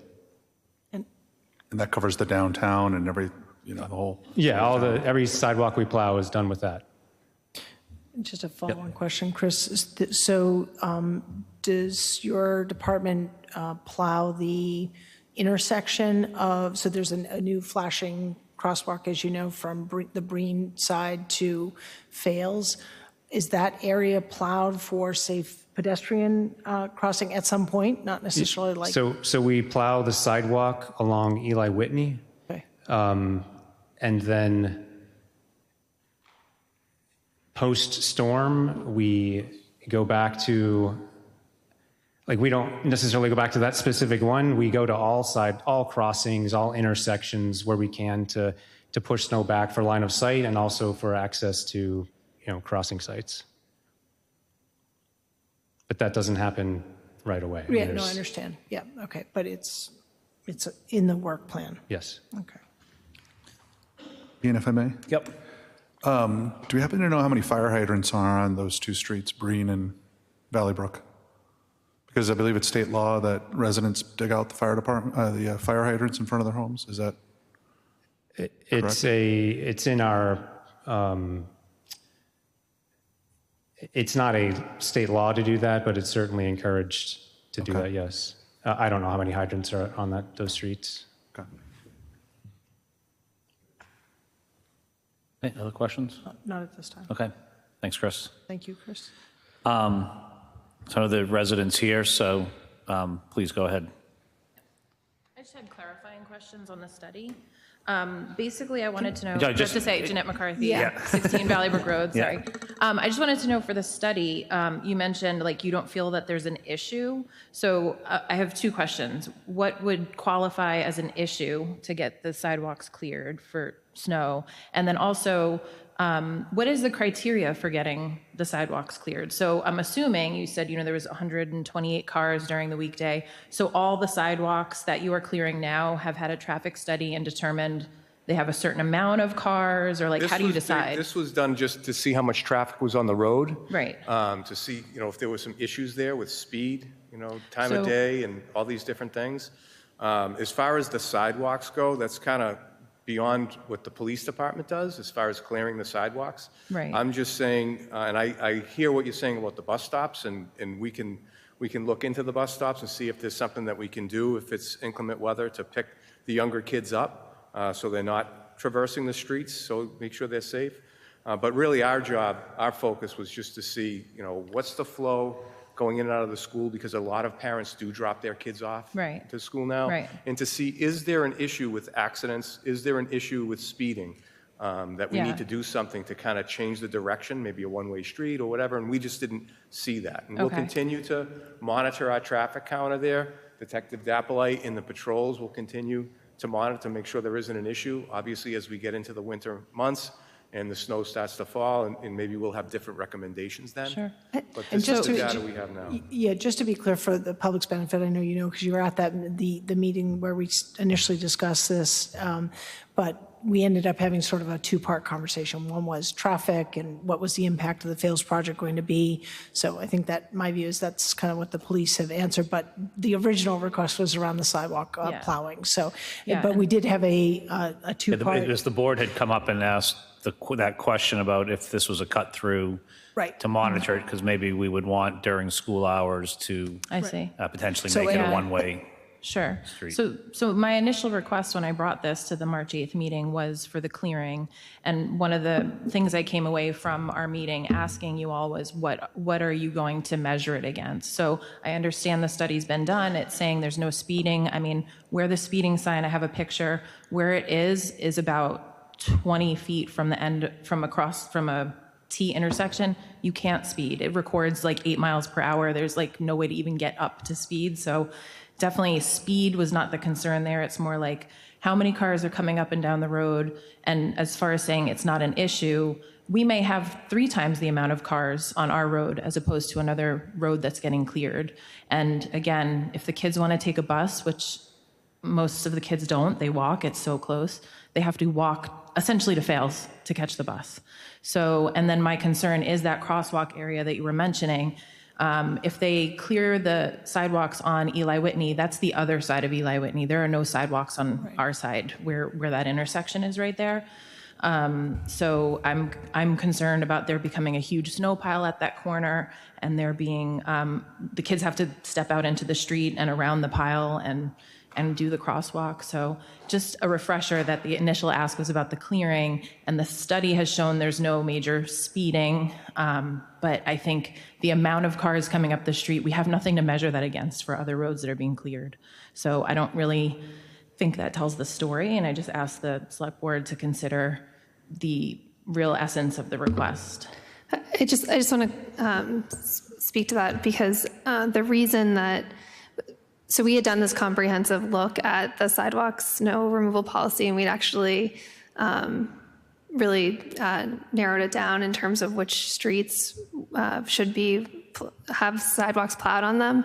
And so I think in addition to talking about traffic, the reason that we had asked about the traffic patterns and the changes as a result of fails being completed is that this was brought up to the board at a time when traffic patterns were different and the renovation was happening. So I think the question about, is this request a result of current traffic patterns that might be corrected when the project is completed? Yeah, I do have to say I dropped the ball in following up. I have emails with Mr. Payant from, I think it's 2015, asking about clearing the sidewalks.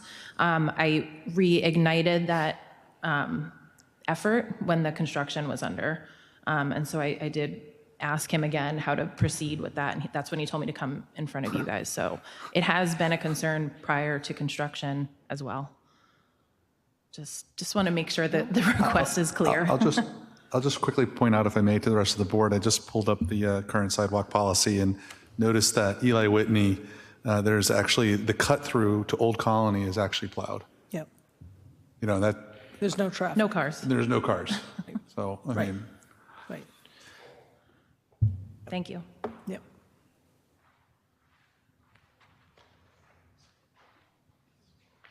Yep, what's up? No. Are there any others that wanted to speak? Yep. Hi. Hi. Liza Hubbard on Breen Road. I'm actually been watching the traffic ticker because it's right in front of my house. It actually doesn't seem to have been working for the last 2 weeks. So it actually wasn't measuring anything for the last couple of days. I think it's actually been 2 weeks. And then also this month, we had quite a few no school days. So we actually see quite a bit of traffic because people park right in front of our house when they go to fails. So I'd really like to see the study done again or for a longer period of time because I really don't think that this month was a good subject. And just to be clear, we just did it for a week. Oh, okay. So if it's still there, it is not active. Okay. But just in the spirit of full disclosure, because you asked. Yeah. So a traffic study is only done for 1 week? We just did it for this because we had a limited time frame. So we Okay. can still do it again more, but we get a general sense. It was a full week of school. It was 5 days? There you It go. wasn't one of the days where No. people were out? Nope, Okay. it's all right there. Fantastic. But I would say that 1 week is not really a good sample, in my opinion. Well, it's a week of school. It's a week of people going back and forth, and that's what we were asked. That's what we did. But we'd be more than happy if you want to send me an email to put it out there for 2 or 3 weeks. But I think if I heard this, if it is 5 days, during the school day, 123, weekends 86, so it's really the delta. When the schools are closed, there was 86, schools open, So it was one 123. full week, I'm sorry. It was 5 school days and then the weekend. And each day during the week, Monday through Friday, was consistent, and the weekend was consistent. Okay, thank you. Okay, anything from the board? I just want to make sure if there's anyone else, just before we. Oh, sorry. John Cerullo, 14 Valley Brook. First off, with respect to the speeding, I would just reiterate that when you come onto Breen, what's happening is that now that parents are picking up and it's right across from Breen, they pick up the kids, they go onto Breen, they come down Valley Brook. So the traffic mainly flows that way. But again, you can't really get up to speed on Breen. Where it's recording is before you make the turn to Valley Brook, which is a downhill. That's where the speed gets picked up. If you're going to measure the speed, I would recommend that it be put on Valley Brook as opposed to Breen. But secondly, with respect to there being 6 students that are at fails, that may be the number of students on the street, but what's happening is that there are a lot of cars that are parking at the top of Breen to pick up their children. And they're not parking in the parking lot, they're not parking down below, they're parking on Breen. It's a long line. So there are a lot of parents who are picking up their children, coming across, and If there's no plowing there, then all these cars are parked there, those kids are going to be walking in the street. Thank you. Thank you.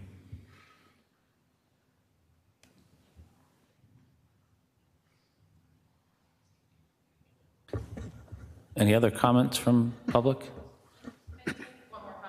Sure. Yeah. This way the viewing audience can at home. All right, sorry. Hi, everybody. So, Jeanette McCarthy, 16 Valbrook Road. Just the point about the numbers that does kind of pull our case together, is that it does increase during the school week. So it is essentially proving we are a cut through for school days, is what I would think. Maybe? Okay. My thoughts. Thank you.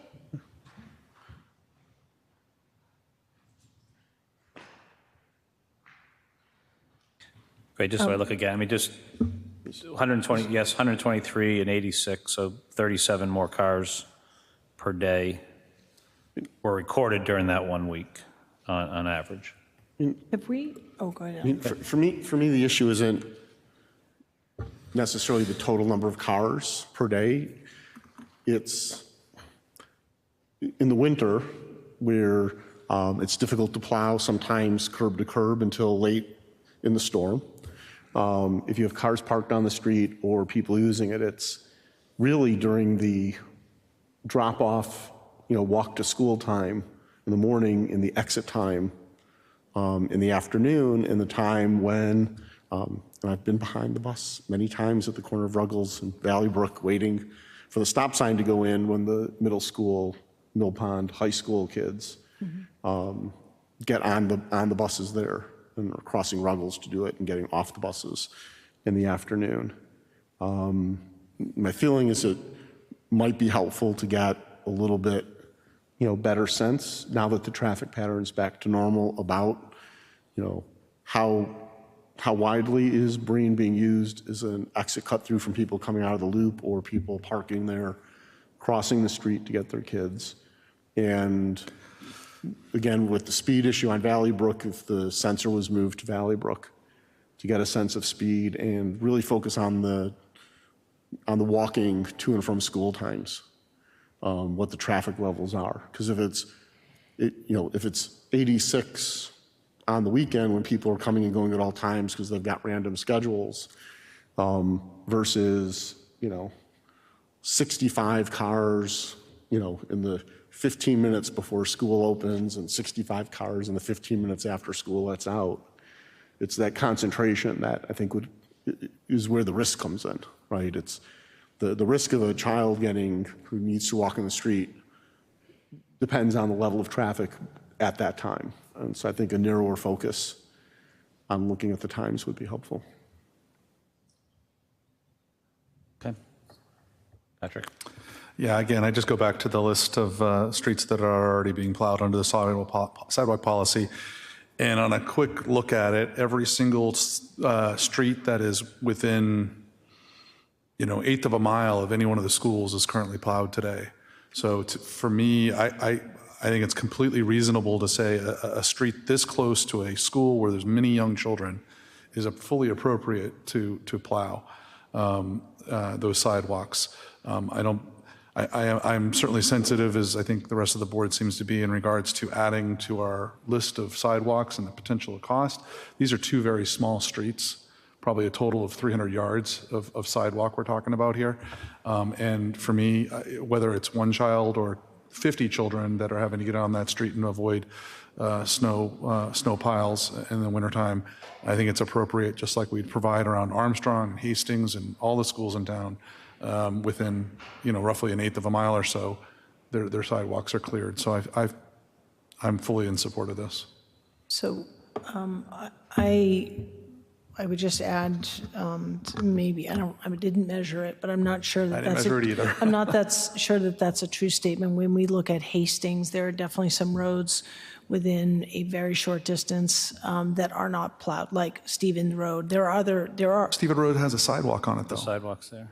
I don't think there's any, I don't know. So I just, for the public's benefit, I just am not sure that we have before us, like, where are the sidewalks and are they being plowed in the distance from the school? Just Yeah, for to that total- point, yeah. For full transparency. So, but I am, I am in support of adding, given the proximity, given the age, given the line of sight on Eli Whitney, given that there are no sidewalks on the Breen Valley Brook side, I am supportive of adding those to the plow list, that street, Breen and Valley Brook. I do think Ms. McCarthy makes a great point about what is our criteria going forward for adding any street, because there are other streets around town where there are sidewalks. The other thing that I would say to the residents is that I think you have to understand, to Mr. Pan's point, our DPW director, just because they're going to be plowed doesn't mean they're going to be plowed in time for school that morning. So certainly, kids are still going to have to walk through the snow to get to school if they so choose to get there. And so I think that there's a practical nature of, yes, that might be nice and clear if the storm cooperates and all, by the afternoon, but or not. It could be that it's pretty snowy and it's dark and it's winter. So I think safety still has to be of utmost concern. You're all parents, you're here, or your residents, you're here in concern for safety. So I'm sure you'll share that with the kiddos. But I would be supportive of adding that to the plow list. I do think that some additional study on traffic, it sounds like moving the speed down that hill on Valley Brook sounds like it would be helpful to understand. And so I would be supportive of that as well. I just wanted to comment just to the prior one, looking at the streets. I do think there are a number of streets around schools that aren't plowed. So if I think like around Armstrong. I said many. I didn't say all. I said many. I think the main traffic streets around, Right. for example, Armstrong, but the side streets. We were just saying down, Blake and John. Grant Road and Whitney, I don't see on the list. So some of those side roads that may be cut throughs, maybe not, but West Street, Church Street definitely are, which are more main roads. I don't think Fay.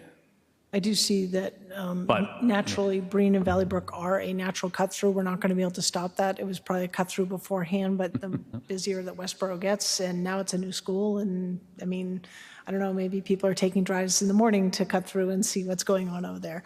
So we're not going to fix that, no matter the weather, no matter the plowing, no matter the police. What we can address is making sure that the roads are safe from a speed perspective. So I think expanding that makes sense. And I think we give it a try on the plowing, and then we'll have to address any other requests that come before us. What I don't know is, and I didn't look back to see, I think the last time we looked at this, it was High Street. High Street was the last request I think that we added, as I recall, for plowing. I think that was when we did the comprehensive look. And the reason that the majority of these streets are by schools, it was very specific. Right. So, High Street, as an example, is at least a half mile away from any school. Yeah. So It wasn't just for school yeah, no, I get it. access. But I'm just saying it's an example where a street in a residential neighborhood is being plowed unrelated to a school. So, Mr. Chair, do you need a motion? If we're ready? Yeah. Okay. So I would move that we add Breen and Valley Brook to the sidewalk snow removal policy at this time. So it appears that there are sidewalks on both sides of the street, and for most of these side streets, we only plow one sidewalk. Correct. We would only be plowing one side. Now this is where the evens and the odd people are going to flip the sides they're sitting on. You guys were all united right until this moment. I know. I'm going to look to our police and DPW to help us. We would plow the side with the crosswalk? The crosswalk, yeah. So it would be probably east, I think, side. West. Whatever side the crosswalk to Fales is on, that would be the for continuity. strip. So like the outer side, I'd call the side furthest away from Fales. Why don't we have you come back with that updated plan and we'll approve that plan at that? Well, I think we just say the one side of the You road. can just put one side and then With let the the crosswalk. DPW determine. One side. Yep, the one side with the crosswalk. Mr. Payne said one side, so I would move to approve that we add Breen and Valley Brook to the sidewalk snow removal policy, plowing one side of those respective streets. I'll second that. Yeah, I would just make one comment. Since we're voting to add to the DPW's workload, if they want to come back with recommendations possibly for other streets that may be removed that don't meet this criteria, I would say feel free to come back at a future meeting. I'm not sure I think it's important that we understand what the criteria is. I'm not, and maybe that's somewhere not attached to our. Well, I think- this board discussed it. I mean, obviously not all of you were on it, but at your meeting in November 2019, so we could certainly I think we just grab need a that refresher. information. Yeah. That's all. Put that on a I was future on the board, agenda I don't and remember, so. criteria and look at it. To that point, and we have the motion in front. I'm actually not going to vote for because I don't know sure what the criteria is, and I do think that this has the potential for many other streets now to come before us for approval. And again, I want to be safe, but I think having criteria, is it 50 cars, 100 cars? Is it number of kids? Is it number of houses? I don't know what our criteria is at every street. I mean, it could be, we may decide that every street that's within a half mile of the schools, but we also have to realize that that's going to come with a price tag. Well- and it's going to, with people and probably machinery. Sure, So we yeah. need to. So great point. What I would say is if we add this now and then we look at the criteria and then we update the criteria or we say it's good as it is, there would be presumably, unless we want an uproar, there may be streets that are grandfathered into this process. I don't know. There could be lots of different reasons. Or we update the criteria and there are streets that are removed and that's just what it is, including this one if it didn't meet the criteria. So I would just give that to the board to consider. Yeah, and I would certainly add to that saying, I look at the policy as it's written today, it's pretty basic, and I would certainly welcome a reopening of that in a conversation, a better understanding the perspective of the DPW and what their recommendation is, and perhaps the schools as well as to what the recommendation is perhaps on distance or number of students within a region or whatever the case may be, because I think I'm certainly cost conscious, but I'm also safety conscious. And I think this is an important thing to make sure that all of the various avenues that children might be walking down within a certain distance of a school should be maintained. And I'll just caution that it'd be very easy to go down a rabbit hole on criteria because it's not just the number of kids and the number of cars at transit. Is there on-street parking allowed? How much is it used? Is it one side or two side? How wide is the street? Is it, if parking's allowed on two sides, is it narrow in the middle? And so if we approve this, whether or not we approve this now, if and when we step back and look at the policy, those types of, general guidance should come into play. Yeah. Well, and that actually was one of my And we do also, and I would also suggest that we do have an active transportation safety committee, and this might be within their purview. Christy's gonna. I just want to note that the comprehensive policy was established based on a working group with the DPW and the school department. So I would propose that I would send, regardless of your vote on adding these two streets, I would propose just sending the board the information that was presented. I recognize that it's not sort of on the top of our minds, but just understanding the development of the policy, that there was a lot of work that went into it. And so I'm just not sure. It sounds like we're going to try to sort of recreate all that work, and I'm just not sure we need to do that. But I would just say that I think based on reading the policy right now, I think we're actually in violation of our own policy in the spirit of it. It says here, just for the audience purposes, in order to ensure that sidewalks are plowed to allow students that are required to walk to school to have access to safe travel via sidewalks during winter months, the following policy is of the town of Westborough.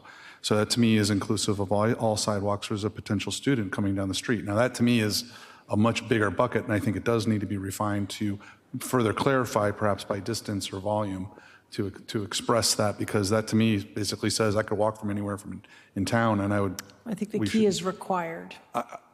Exactly, required. Exactly. So what is that distance? And there we set the mark. And I guess that's my point, is that all of that was looked at, and I just think that we can bring the policy. We don't need to start it over. Maybe we need to bring it up again if there's questions, but I don't think we need to start over. Yeah.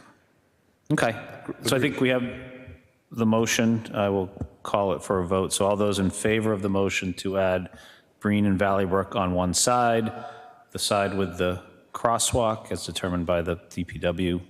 Can I, I'm sorry, I know you're calling it. Can I just ask about signage from the police? Sure. Like, is parking allowed on both sides of the street? There's nothing that dictates that there is no parking. Thank you. Okay, thanks. Thank you, sir. Yep. Okay, so all those in favor of the motion? All those opposed? So that's 3-2, so it passes. And through the chair, if I could just remind everybody, your police department has a strategic traffic enforcement program. If you go on our website, you can request traffic enforcement in your neighborhood and your street and areas of concern. We'll do traffic studies. Obviously, it's a large complaint in town, so bear with us. And if you don't see us for a while, just send us another email and we'll be back.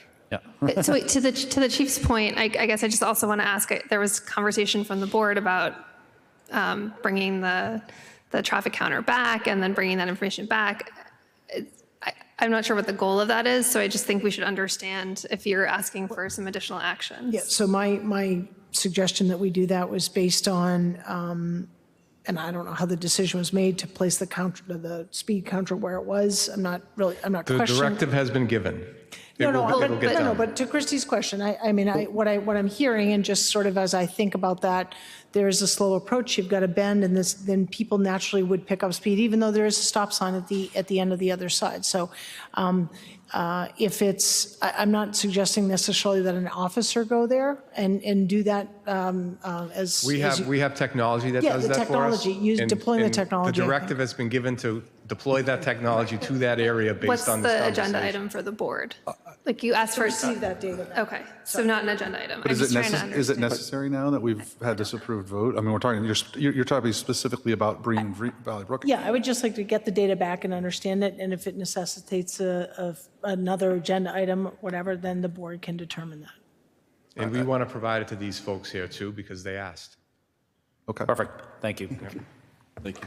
Thank you. Thank you both. Okay, next on our agenda is the Economic Development Forum with our Economic Development Coordinator. Welcome, Zach.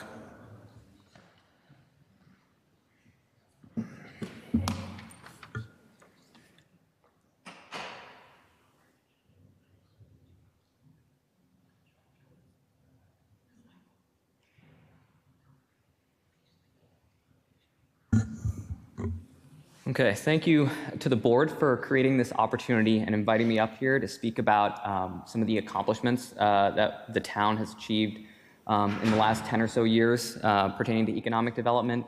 I think economic development is a very broad term. It touches many different departments, and I think it's required a lot of collaboration and good work on the part of many folks in this community in order to get us where we are today. And I don't know if I introduced myself. I'm Zach Bowner, Economic Development Coordinator for the town of Westborough.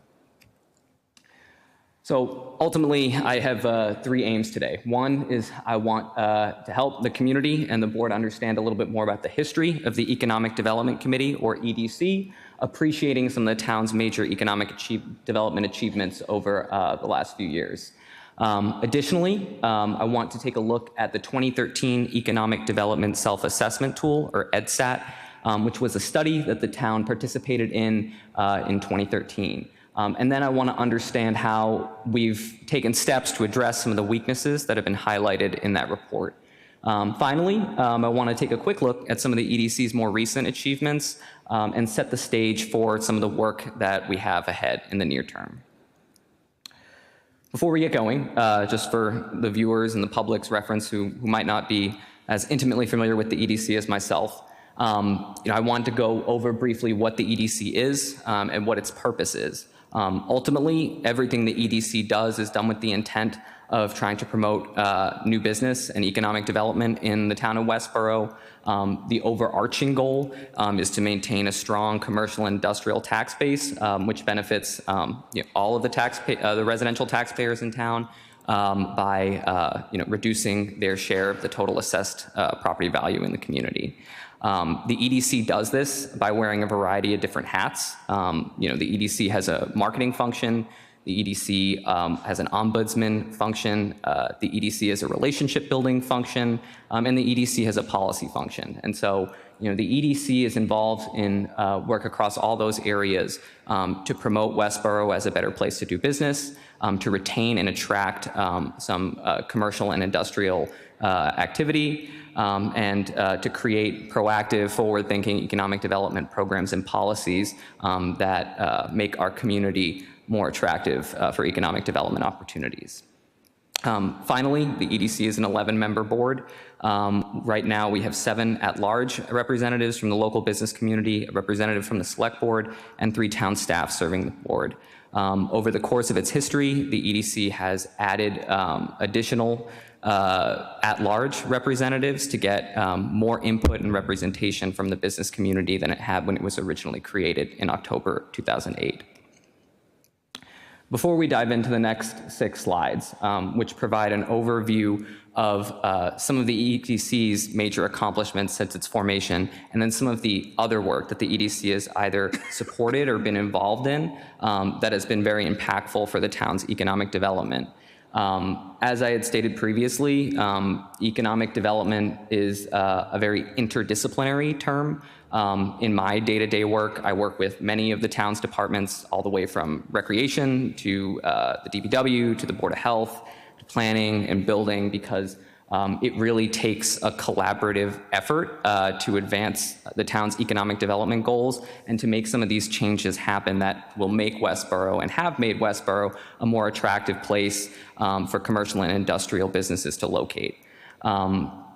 So on the left side of these slides, we have some key accomplishments and activities from the Economic Development Committee. And then on the right side, some larger and more kind of holistic efforts, such as the many changes that the Planning Board has spearheaded to zoning and our land use regulations to make it more attractive to industrial and commercial development, many changes to permitting and regulatory processes to streamline everything and create a better experience for businesses that are relocating in our community, to large-scale development projects that have occurred, and to broader programs and policies that have been adopted by the town. So kind of from this 2008 to 2012 period, the EDC was just getting started, and I think the narrative that I'm hoping to weave together with these slides is that when the EDC started out, it was an entirely volunteer board without any staff that got a lot of great work done, but was limited in what it could do because it just didn't have the resources at its disposal that it has today. Over time, the EDC has grown into a fully staffed professional economic development office with regional partners that we engage regularly to promote Westborough as a town, as a great place to do business. Early in its days, the EDC worked a lot on laying the groundwork for some of Westborough's economic development accomplishments later on, such as designating Westborough as an economic target area, or ETA. This is actually a really important accomplishment that the EDC had because it allows the town of Westborough to issue tax increment financing, or TIF, agreements, which is a big tool in terms of recruiting businesses to the community, and that the town has used multiple times in the past 15 or so years to bring in large employers and businesses and developers that are significantly increasing property values at various sites in town. The ETA designation also allows for Westborough businesses to apply for certain state incentives that aren't TIFs that they otherwise would not have been able to apply for if the EDC did not help designate the town as an ETA. Additionally, the following year, the EDC helped designate Westborough as a Platinum Bio-Ready community, which is really important in terms of signaling to life science developers or med tech developers that Westborough has the assets to compete and to attract life science developments. And then the EDC laid the groundwork for some of its outreach in its later years by creating things like the Westborough Guidebook for new businesses to town and creating its own website, which we still operate today. Some other major projects that happened in the background during this time were town meeting approving the Industrial D overlay, which helps incent development in the eastern part of our community by offering developers or allowing developers to build to a higher building height and land use intensity in exchange for them adopting, I guess, some development best practices like stormwater management best practices and conservation and sustainability best practices.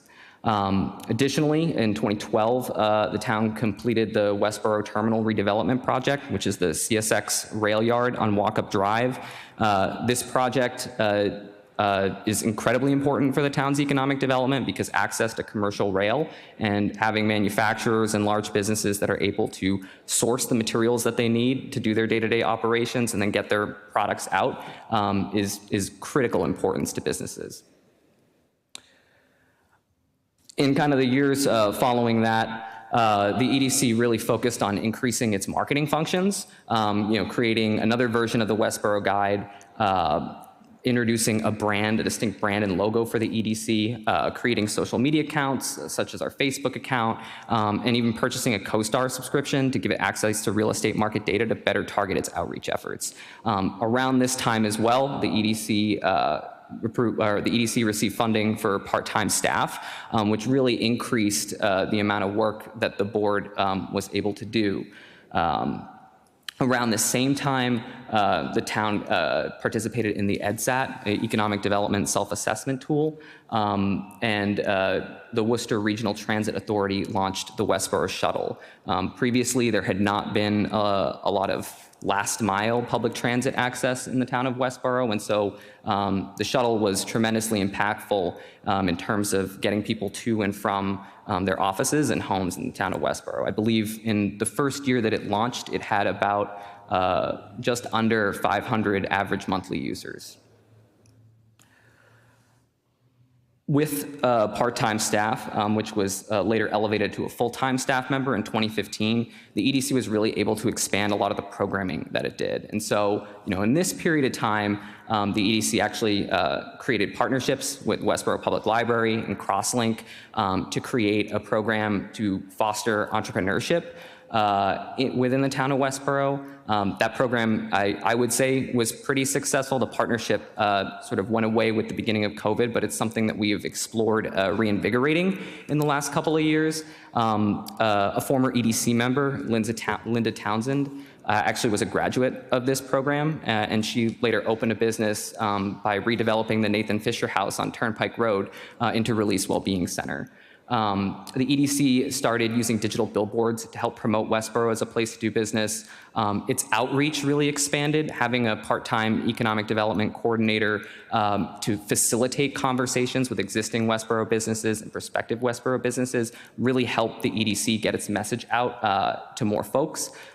Specifically, at around this time, an EDC ambassador meeting actually helped retain a large Westborough business, SimpliVity. And as I said, the EDC started doing more programs and events, such as a Small Business Saturday event, which has over time morphed into what we call the Westborough Winter Stroll today. It's also the same time the EDC started hosting its annual Year in Review Awards reception, which for this upcoming year will be in its 8th iteration. Around this time, the planning board also did a lot of great work to clarify zoning regulations and continue to modify our zoning in order to make it more attractive to business opportunities. Next up, the EDC, kind of the trend of continuing to expand its programming and its partnerships and the things that it does to serve Westborough businesses is persistent here. Around this time is when the EDC introduced the Downtown Beautification Program in partnership with the Garden Club. The EDC started hosting events such as a Welcome to Westborough event for new businesses. The EDC redesigned its website and started formalizing something that we used to call general review pre-development meetings, but that we now call business one-stop meetings. We found these meetings to be very impactful to Westborough businesses and developers of all sizes, from small mom and pops to larger developers like Caruth Capital or Ferris Development. The intent is to get businesses in the door and speaking with town staff well before they submit their permit applications in order to streamline the process and sort of deflect any issues that might come up later on. Ultimately, what we've found is that this significantly clarifies the process for many businesses and developers and usually leads to faster decisions and faster approvals for permits down the road. Later, as you know, I think around here, I would be remiss not to mention the COVID-19 pandemic. The EDC around this time shifted a little bit of its priorities towards planning and trying to find ways to address the economic stresses that have been put in our community by the COVID-19 pandemic. One of the big pieces of work that we've done here, which is something that is a big piece of the work that I do today, is the Local Rapid Recovery Planning Grant. So in 2020, the town applied to the Department of Housing and Community Development, or DHCD, for a grant for technical assistance to help the town come up with a economic recovery strategy to address those challenges brought on by the COVID-19 pandemic. Ultimately, we walked away with 10 projects which we are in the progress of implementing to try and breathe some life back into the economy and address those challenges. Around this time, the town also elected to participate in the Massachusetts Vacant Storefront Program, which is a tax credit program offered by the state to incent businesses to move into properties that have been vacant for at least 12 months. Since this time, the town has approved its first vacant storefront project. The Coop, actually right across the street, received $10,000 in matching tax credits from the state to help that business open. And we actually just earlier today submitted our second Massachusetts vacant storefront application for another restaurant use in our downtown area. On the topic of planning, around this time, in order to focus its work more clearly, the EDC started the process of setting annual goals. So we set annual goals for fiscal year 22, and we have annual goals for fiscal year 23, which we will review later. Another big development that happened at this time outside of the EDC, which has been tremendously impactful for economic development locally, is the transfer of site plan review authority from the select board to the planning board. So before 2019, some of you may know, the select board did all site plan reviews, and they received comments from the planning board and planning department and department staff. That was great, but it created a longer process for many businesses and developers by making them have to go to more boards than they typically had to, than they otherwise would have had to get approvals. So by moving the site plan review authority from the select board to the planning board, it really streamlined the process and helped lead to faster decisions for developers and businesses. Another thing that happened at this time to help coordinate and streamline everything was that the EDC moved from the town manager's office to the newly formed community development department, which is a larger department that contains both the functions for economic development, building, conservation, and works very closely with our planning department. This really helped streamline the development process and improve communication between some of the most critical departments in permitting and regulatory processes for Westborough. And so then lastly, a little bit about what the Economic Development Committee has been doing recently is, as I said, we took a period of time to do a lot of planning. We did our LRP. We created a Massachusetts vacant storefront district. We started setting goals, and now we've really tried to start implementing some of those projects. So as I'd stated, we've gotten mass vacant storefront projects approved. In 2021, we hosted our first annual Main Street Trick or Treat event, and we hosted our second version of that just last week. So far, we've heard that that event has been very well received by the business community, and businesses feel that it does create new opportunities for their business and bring new customers to their business. We completed our local rapid recovery plan, and we started implementing some of those projects, such as an outdoor customer area policy, which was adopted by the select board last spring, creating new marketing materials, further refining the EDC's business assistance grant program by adding things like a scoring rubric, implementing an online fillable application. We implemented another LRRP project, the Shop Westborough directory, which I would encourage anyone here or listening to go check out by going to www.shopwestboroughma.com, using Redo grant funds. And then actually the grant program has been so successful over the past couple of years that the other week town meeting voters approved an increase in the maximum expenditure for that program from $40,000 annually to $60,000 annually. Around this same time, there was a lot of other planning work that has been done, specifically spearheaded by the planning board. So the planning board created the industrial IE overlay, which is very similar to the ID overlay, but just on the other side of town. The idea is to incent developers to build on those sites by allowing them a higher land use intensity in exchange for development best practices. The planning department also secured a MassWorks grant and did a lot of work studying the Otis Street corridor to figure out what infrastructure changes we need to make in order to support further development and growth in that part of town. And then lastly, there's been a lot of work, especially over the last 2 years, even before I came to town, on the master plan, which was adopted in September of 2021.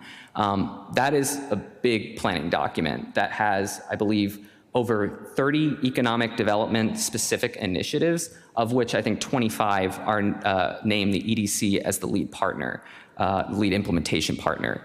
And so, my feeling is that in the last 4 or 5 years especially, the town has invested a lot of resources, time, money, man hours in terms of trying to figure out where we are, vision out where we want to go in the future, and creating action plans and initiatives to help get us there.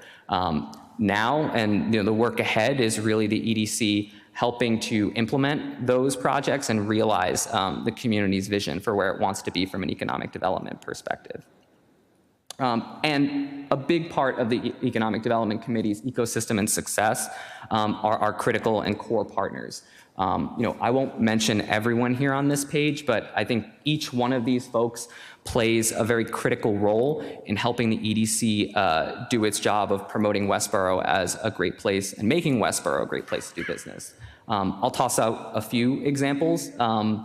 Mass development, the EDC had a meeting with a prospective manufacturer interested in coming to Westborough who was looking at a property, hadn't signed a P&S yet, but was interested, but there might be a financing gap. And so I called up our colleagues at Mass Development right away, and I said, hey, there's this business, there might be a financing gap. I'm not exactly sure, whether or not it's going to be something for me or something for you, or how large the financing gap is or the nature of it.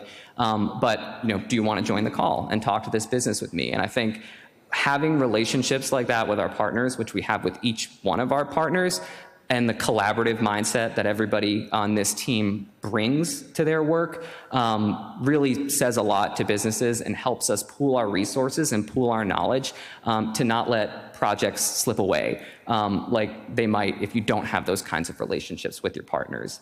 The 495 Metro West partnership, I think, is another great example.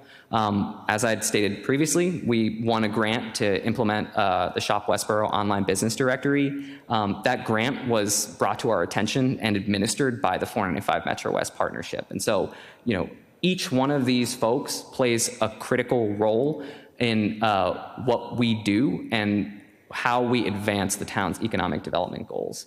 I will add, there is one other logo that I wanted to add to this picture, but I couldn't because I couldn't find a logo for them. The Westborough Garden Club is also a very strong and instrumental partner to the Economic Development Committee. They do a lot of great work running the downtown beautification program, and we are planning to meet over this winter to figure out ways to expand that downtown beautification program beyond even what it is today. And so, they don't have a logo up here, but they're just as important as every one of the partners that we have on this slide. Now, moving into sort of the second aim or objective for this conversation is talking a little bit about the economic development self-assessment tool and some of the tactical things that the town has done to address the weaknesses or challenges that were sniffed out by this analysis. Before we dive in, let me give a little context on what the EDSAT is and what its aim was. Essentially, back in 2011 or 2012, Northeastern University launched this tool called the EDSAT, which was intended to help towns assess their relative strengths and weaknesses for economic development.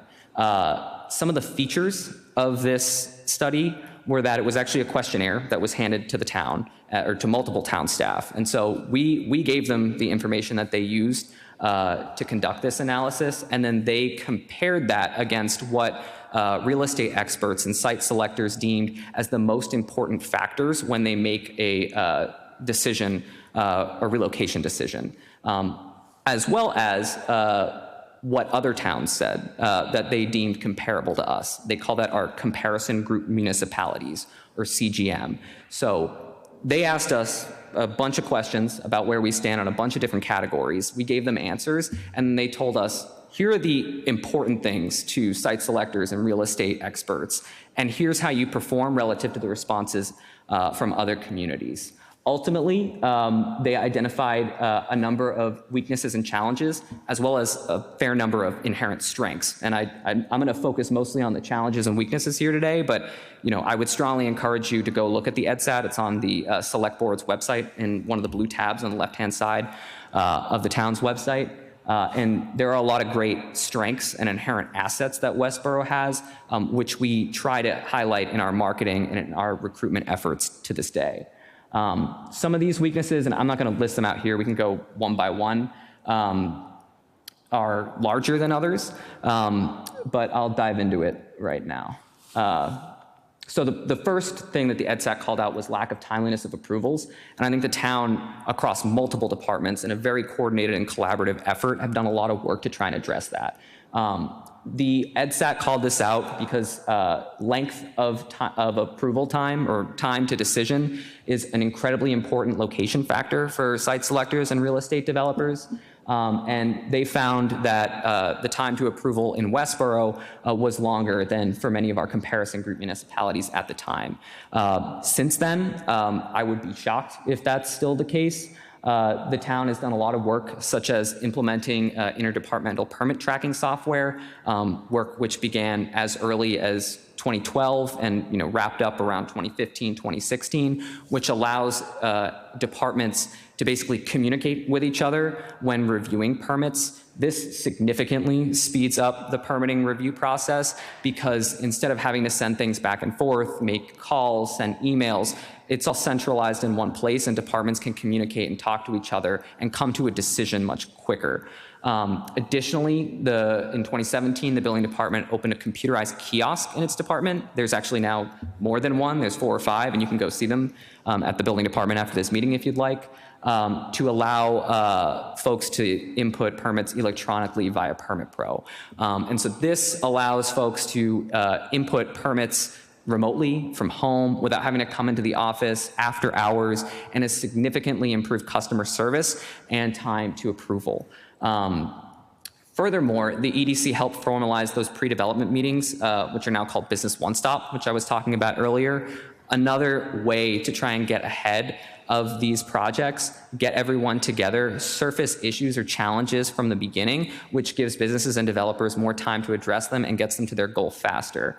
And then finally, I mentioned this as well already, but streamlining the overall process by switching site plan review authority from the planning board to the select board was extremely important in having a clearer, faster process for everyone. And then to back some of my bold claims up here, in 2017, it's my understanding that planning department staff researched timeliness of permitting decisions in the town, and found that within the last 10 years, all decisions had been rendered well below statutory limits. Statutory limits generally being, I think, 160 days, and I believe the longest permit that they found was 124, 125 days, but don't quote me on that. Next up is limited infrastructure capacity, and specifically the EDSAT called on the town to look at its capacity for electricity. They noted that development in sectors that rely heavily on electrical power could be impeded by the lack of electrical capacity in town. Since that time, the town has pursued municipal aggregation as the primary strategy to combat that challenge. It all began in 2016 with Westborough Community Choice, which is a municipal aggregation program to provide electricity at a lower cost to residents and businesses. And then in 2020, that program actually evolved further into Westborough Power Choice, which now offers multiple tiers of service, including 100% green and renewable energy.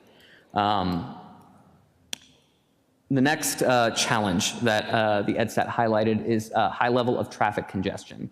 I think we are all sometimes familiar with this. I know that when I'm leaving town, I see a bunch of cars lined up on East Main Street trying to get into the Rotary, and so I'm familiar with this one. The town has pursued a number of projects over the last 10 years since the EDSAT to try and address this by spreading the burden across key roadways and to reduce congestion at choke points. So I have a couple examples of these here, and I want to stress as well, Rome wasn't built in a day, so there's still obviously more work to be done. But the planning department had worked with MassDOT, which is the Mass Department of Transit, to retime signals on Connector Road and Research Drive, which have improved wait times at signalized intersections leading to and from Route 9. So what this means is that wait times in one of our major industrial and commercial parts of town have improved because our planning department diligently looked at signaling at that intersection and made changes to better accommodate traffic flow. In 2020, the planning department won a MassWorks infrastructure grant to extend West Park Drive to Flanders Road, which will, and work is beginning on that project, which will relieve stress on Research Drive and Connector Roads. The idea is, in that part of town, that's where a lot of our large offices, large commercial and industrial tenants are, and so creating more roadways or ways for them to exit that area spreads the burden across those roads rather than creating massive congestion at a handful of intersections. In 2022, the planning department actually won another MassWorks grant. We received notification of this only a couple of days ago for critical infrastructure improvements on Otis Street. As we all know, there's been a lot of development on Otis Street over the last couple of years, and there's additional planned development that's either underway now or will happen in the future. And this corridor project on Otis Street is critical for supporting the existing development and enabling future development in that part of town. And then finally, the Mass Department of Transit is planning right now a redesign of the I-495 and I-90 interchange, which should reduce congestion there as well. And I believe they have longer term plans to look at the I-495 and Route 9 interchange as well.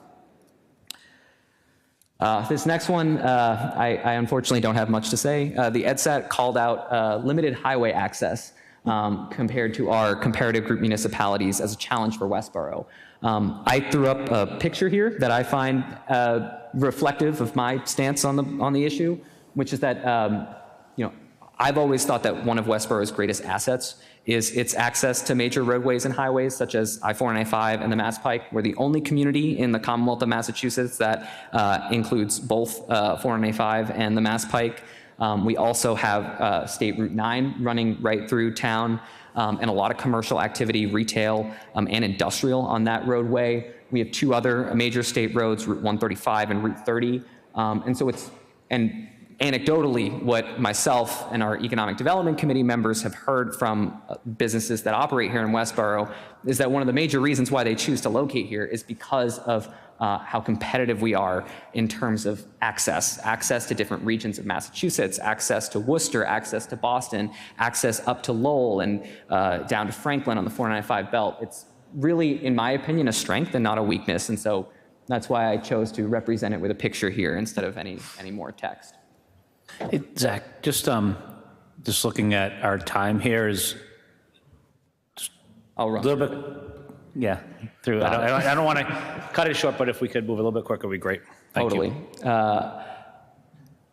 No development strategy was another challenge and weakness called out by the EDSAT.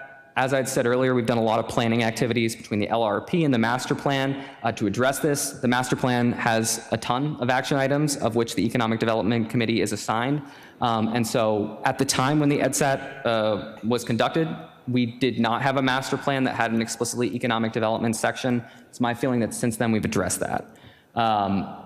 Limited public transit was, and specifically not having transit that serves general retail and office spaces in Westborough was called out by the EDSAT.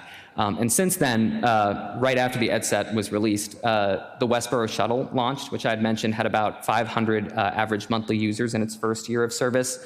That's later evolved into a last mile transportation program operated by VIA and still sponsored by the Worcester Regional Transit Authority. And then additionally, continuing to look at public transit and improving transportation and circulation is a stated goal in our master plan. Another area where the EDSAT suggested we could improve was having an untapped potential for cross-marketing. For this, what I'll say is that it's a goal and priority for the EDC to revitalize its ambassador program, and the intent originally for the ambassador program was that they would serve as a cross-marketing vehicle. Westborough business people helping to promote and support other Westborough businesses. And so that's something that is going to be coming back very soon. Additionally, I just wanted to give an anecdote of Westborough business promoting Westborough as a place to do business to other businesses. Just last week, Olympus hosted attendees on site from the 2022 MedTech conference in Boston to learn about Westborough and why it's a great place for the life sciences industry. And they made a huge plug for Westborough and why they chose to come here instead of any of the other communities in Massachusetts. Finally, no marketing plan. The EDC doesn't have a formal marketing strategy, but we have made goals and done work over the last couple of years to develop marketing materials that highlight our unique strengths, such as Why Westborough marketing brochure, Westborough Works video, which was spearheaded by Westborough TV, and that continues to be a priority for the Economic Development Committee, which is why it's also a goal in our master plan. Lastly, no fast track permits. At the time of the EDSAT, there were no sites or areas of town that were designated for fast track or expedited permitting. Since then, that has changed in 2017 and 2018. The planning board designated multiple properties on West Park Drive and at the Westborough State Hospital site as Chapter 43D expedited permitting sites. That said, when planning department staff researched the timeliness of permitting decisions, they did find that all permits were rendered well within statutory limits. So there's that as well. Lastly, what's coming? As I had mentioned previously, the EDC started adopting goals for each year. For this fiscal year, we have 5 to continue implementing LRP initiatives, to continue revitalizing EDC outreach with specific emphasis on the ambassador program, to develop smaller, walkable green and spaces and destination areas beyond downtown, to explore opportunities to expand the business assistance grant program, which we have accomplished as of 2 weeks ago, and to support master plan implementation as needed. I'll skip over this slide. It gets into a little bit more detail on what some of those LRP projects are and what their current status is. And then lastly, I want to finish by making a quick plug for the ambassador program. That really is, I think, our most important near-term goal. The goal of the ambassadors are to educate businesses about the EDC, promote federal, state, and local resources, and to identify opportunities to support Westborough businesses. We are hiring. We are looking for volunteers who are willing to step up and be ambassadors. It used to be a little bit more of an informal role, but it's gotten more formal. And so here, we've outlined some of our preferred qualifications and expectations, namely that ambassadors attend our EDC meetings, which are monthly and are about 1.5 hours, and that they reserve 2 to 3 hours a month for business meetings or 3 to 4 hours for outreach as needed. Outreach as needed means supporting EDC projects when we need to tap into the business community.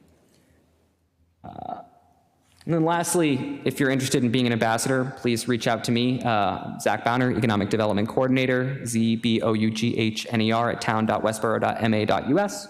And to give you a flavor of some of the impact and work that the ambassadors have done over the year, I just put together this slide and tossed on a bunch of logos of businesses that ambassadors have visited and had an impact on. So if you want to be part of something cool, if you're interested in economic development, if you want to get involved and meet other businesses in town, I would strongly recommend that you reach out to me. Questions? Great. Thank you. Sorry to, no worries. There's a lot of great stuff there and you had to track through 15 years, so much appreciated. Questions from the board? Just because there was a lot of detailed information in the presentation, I expect Shelby's going to ask you if it can be on the website. We can put it on there. Okay, great, thank you. And will that be on the EDC's website or? I presume the EDC's website, Yeah. but we Yeah. can put it on the town's website if you prefer, I suppose. What, I mean, EDC seems the natural place, but yeah, thank you. This is great. Thank you, Alan. And I was. No, I would just make one comment. I'm on the EDC, and Zach is doing a tremendous job. Just yesterday morning, we had 8 businesses before us applying for business assistance grants in a single quarter, and I don't think that was the first time that's happened within the past year. So there's really a lot of businesses attracted to this town, thanks to Zach and the entire department. So thank you very much, Zach. And extend thanks to members of the EDC from the business community who take time out from running their own businesses to help attract and retain other businesses in the community. Some of who are here tonight. I just wanted to mention that this was, having Zach here and doing this forum was one of the board's goals that you had established in April at your retreat. And so this was maybe the first step of the goal, but one of the things we had talked about was potentially some sort of refresh of the EdSat. So Zach had looked into that, and when we did it the first time, it was free. It was a grant program. What Zach found is that it can range from $15,000 to $50,000. So one of the things that we've talked about is the value of the EdSat was really the engagement of the community in getting feedback, and I think Zach has outlined tonight some of the planning tools that we've used in terms of the LRRP and also, of course, the master plan, where there's really been a lot of community engagement with some focus on economic development. Yeah, and I think you had put it in, I think we had talked about it, but being reminded of it when we did it before in that history that we didn't have staff, or I just had just getting to part-time staff. We didn't know what we didn't know, or we thought we knew things, but that really helped us. You highlighted it, which is great. A lot of the stuff around the permitting and moving departments together, like you talked about, those are all just huge adds that the EdSat came. I think everything's relevant. We continue to move forward, but I do think that moving forward on the goals of the master plan around economic development is probably where we're best served as a community, instead of going back and paying for another EdSat. I would agree with that, particularly since in the detail of the slides, some of the areas that EdSat highlighted that haven't been addressed are actually action items in the master plan, along with just a few others, but many others. So I think it provides very good guidance for where we are now for the next couple of years. Great. Thank you. Thank you. Thank you. Thank you so much, Zach. Okay, and apologies to people. I know folks are here and we are definitely behind. But moving on to important thing is a bid award for 231 Turnpike Road, the formal Regal Cinema. I think we all know there's a huge buzz around town regarding this. So we have been working diligently since, so it's been falling since we put out an RFP for this process, as well as had the 3 respondees come in front of us about a month and a half ago, and then have worked to kind of rate the proposals. And tonight we are ready to move forward with a formal award of the bid.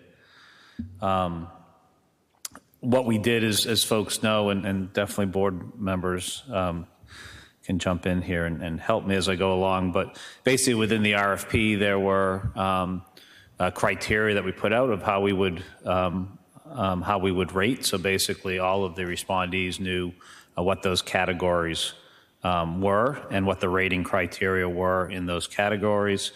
Those ratings were basically, for 4 of the 5 categories, highly advantageous, or least favorable. One of them was just an advantageous or least favorable, I think.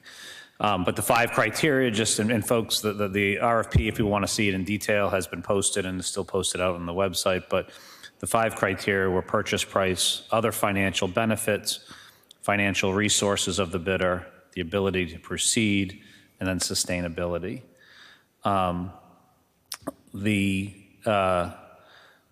The 3 bidders were Ferris Development, Lax Media, and Pulte Homes.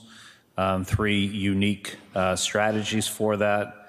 As we went through and evaluated our criteria, or those 5 areas,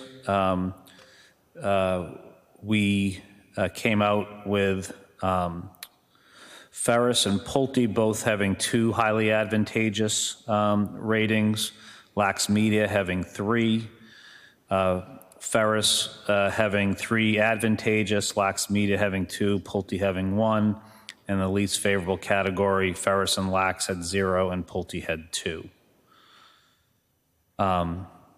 So that was the process we went through. I went through it quickly, but I think you can, if you listen to me there in terms of categorize that out through the analysis that we did, there was one bid that came to the top of that. And with that, I would entertain a motion from the board. Okay, I move to award the sale of the property located at 231 Turnpike Road to Lax Media MA LLC for consideration of $2,500,001, contingent on the parties entering into a satisfactory purchase and sale agreement materially in compliance with the agreement attached to the request for proposals issued by the town. Second. Okay, any further comments from the board? If not, all those in favor? 5-0, 5 being present.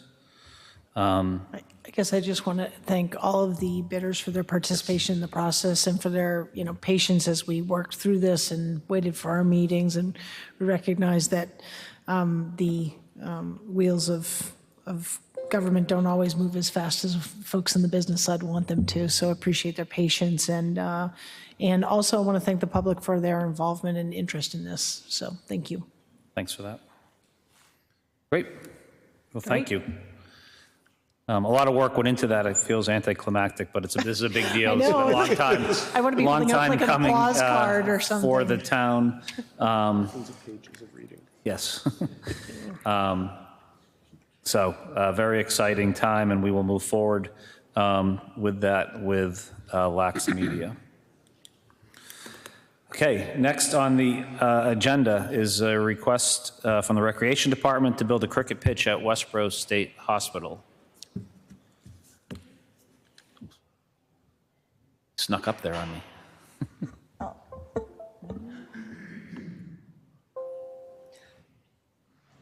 That was this one. Oh.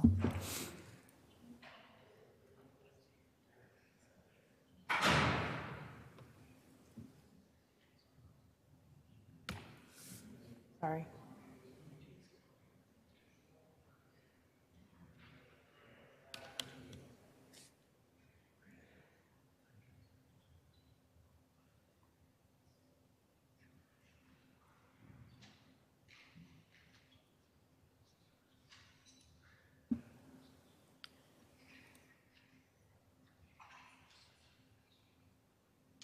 Just a picture.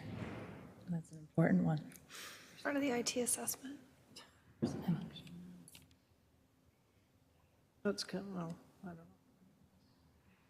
know. I'll try to pull it up that way. Our moment of meditation. That looks like my desktop, it's just not showing there.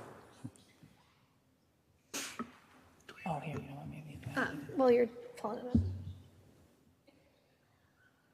up. So Jen's is asking that the board allow for the installation of a cricket pitch at the Westborough State Hospital. The State Hospital Reuse Committee, which Ian sat on and Earl is also here, sat on, had identified certain sections of land for general municipal purpose, which includes recreation, and then other areas that include just recreation. And so a few years ago, the Recreation Department did hire a consultant to do some master planning for that piece of property. And so cricket being such a popular sport in the community, and the request for this additional cricket pitch actually fits very well into that master plan and also the purposes that were intended under the reuse committee. Yep, that's everything Christy said. Hi, I'm Jen. I'm the recreation director. I don't know why this isn't working. I do have a picture of where we're hoping to put the cricket pitch, but just like Christy said, cricket is very, very popular in town. We already have one cricket pitch over at Hennessy Field. And if you ever drive by on a weekend or weekday for that matter, you'll see that it's always been used. Oh, there we go. That's why she's our town manager. So this is the proposed location here, but like I was saying, we have one cricket pitch already over at Hennessy Field. It is used a ton in the spring and summer and the fall. It's booked 7 days a week. We even had to start, we offered up a few morning spots because it was that popular. We've turned many, many groups away. So after a lot of thought and research, this identified parcel here seems to make the most sense to us for another location. It might not look like it to you on this map, but it's far enough away from the soccer fields and that multi-purpose field for them to really have their own dedicated space, which is really critical in my opinion. The rec department has the funds to build this cricket pitch.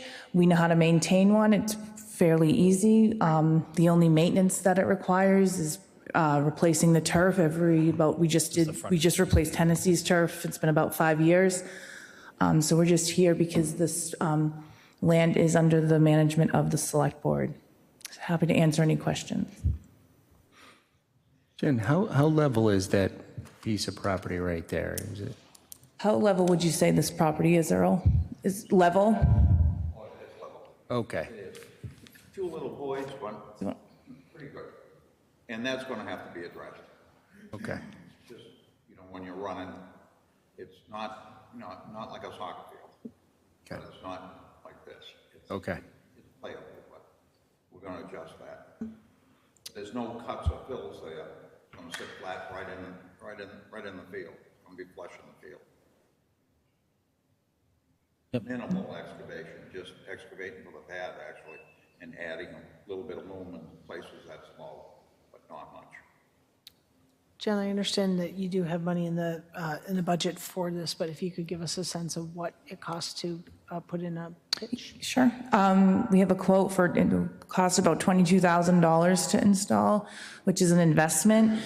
But in my estimation, anyone that uses our cricket pitch or any facility, they're charged a fee. So we'll make this money back within about 3 years. And I think I'm being a little conservative with that.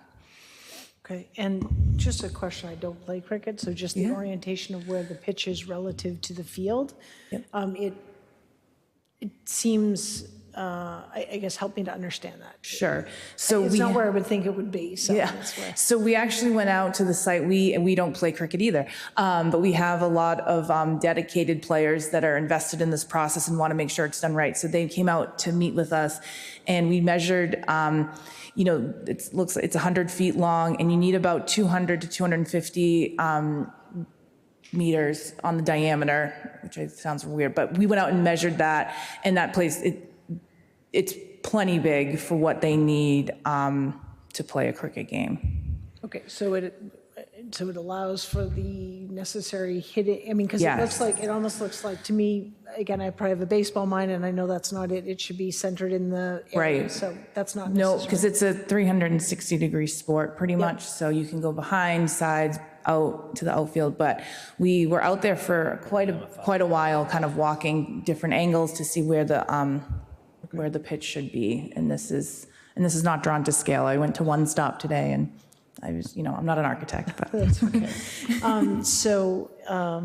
You had mentioned in our packet that there's a significant need for this. Can you just quantify that a little bit more, just to give us some perspective? I do see the pitch on the weekends. It is busy, but what do you anticipate the additional usage would be of this? And will this area only be kind of exclusive now to cricket? Help me to understand those two things. So this parcel will be only for cricket, this area right here, but it wouldn't, like I said, there's 7 soccer fields that are back there that won't be impacted. The multi-use field can still be used for, football, or sometimes lacrosse or field hockey will go out there.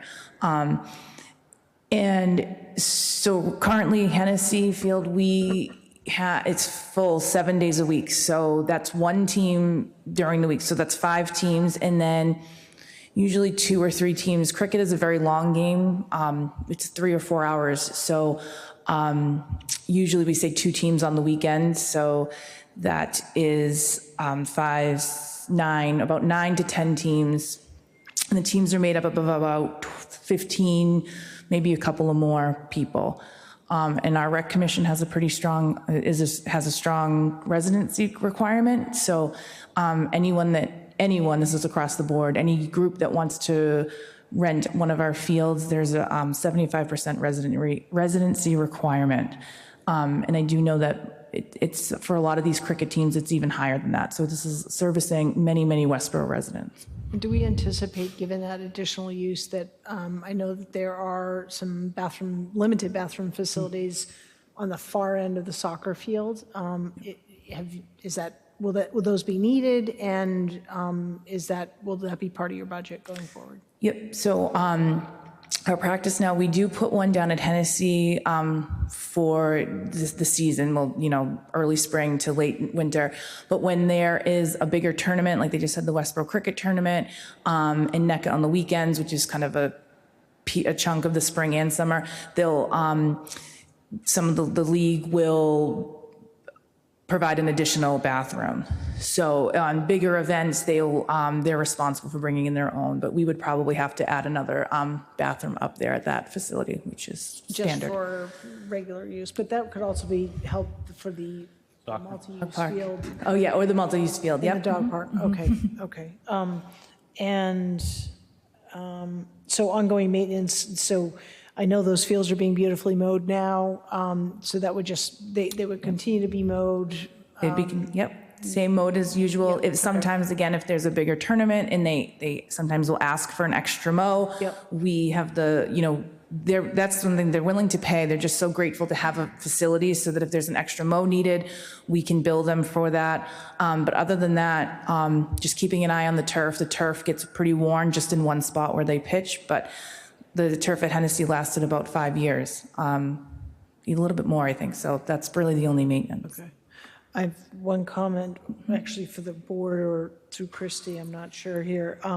One of the things I think as we continue to see more use of that property, we need to really think about directional signage, parking, allowances, et cetera, because the busier it gets, I see people going kind of where I think it's a one-way road and they're really not supposed to be. So we really need to have a kind of more comprehensive approach to how we're going to kind of manage that space. So I'll just put that out there for further discussion. And at some point, I'd love to see a copy of the kind of consultant result that the rec department hired. It would just be interesting to understand what came out of that. Thank you. Go ahead. Patrick? First of all, I'm very supportive of this. I've gone down and watched a few matches. I'm very supportive of the need of a cricket pitch in town. My questions are, I'll just be straight out there forward. I see this piece of property, I've been viewing this piece of property for a long time as an ideal location for a future community center To me, this is a great spot for it being near the Pulte project, the fields, the walking paths around the lakes, the views, et cetera. So my questions are kind of orientated towards, have we looked at other fields? I know Rogers, for example, is not used all summer long. Very little activities, to my knowledge, is used out there. There's certainly the middle school baseball field is huge. You know, you've got over at Haskell Street, there's huge fields over there. A cricket pitch, to my knowledge, it's a strip of a plot that has to be dirt for the pitch. But, you know, other than that, I don't believe there's any structures that would prevent it from being used in a multi-purpose field. Why would we use this piece of property over other pieces of property that we've already got access to and not reserve this for something as potentially important for the town as a future community center? Sure. Great point. So all of those fields that you had mentioned, especially Haskell is very, very busy in the spring and summer with softball and baseball. Rogers, you're right, it doesn't get used enough because it's usually underwater. There is a big drainage problem, or I don't know if it's a problem, but it is a problem in my eyes. If it rains even a little bit, it's unplayable. But in that same token, it is used by Little League, and you just can't have, in my experience, a cricket pitch in the middle of a multi-use facility. It's just so popular. I think it would start to compete with these other sports, because if you're playing cricket, you can't play baseball or softball.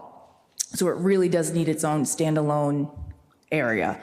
You mentioned the community center. This parcel is, right as you enter the state hospital. When we've talked about a community center, the community center, and this is in our strategic plan that I'm happy to send out, it's identified to be up a lot further. And Earl knows this property really well, so he might, if you want to come up here and speak to this at all. But the community center proposal is further up the property. So this is right kind of at the beginning as you kind of enter.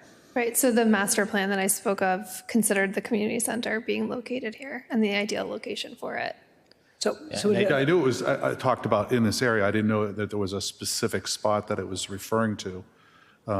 So I guess I'll have to read up more on that. She has the plan, she can put it up. Okay. Yeah, and it was, I mean, in the spot, that you keep up the road. It's up on the hill above soccer fields and all that, closer up to the Pulte complex. And I think This is the master plan that was done. It's not set in stone. There were things that were put on when we did it that we felt, that softball field, that outdoor theater, we were kind of about. But these were facilities that were identified by the company that did this as, what this property could be used for.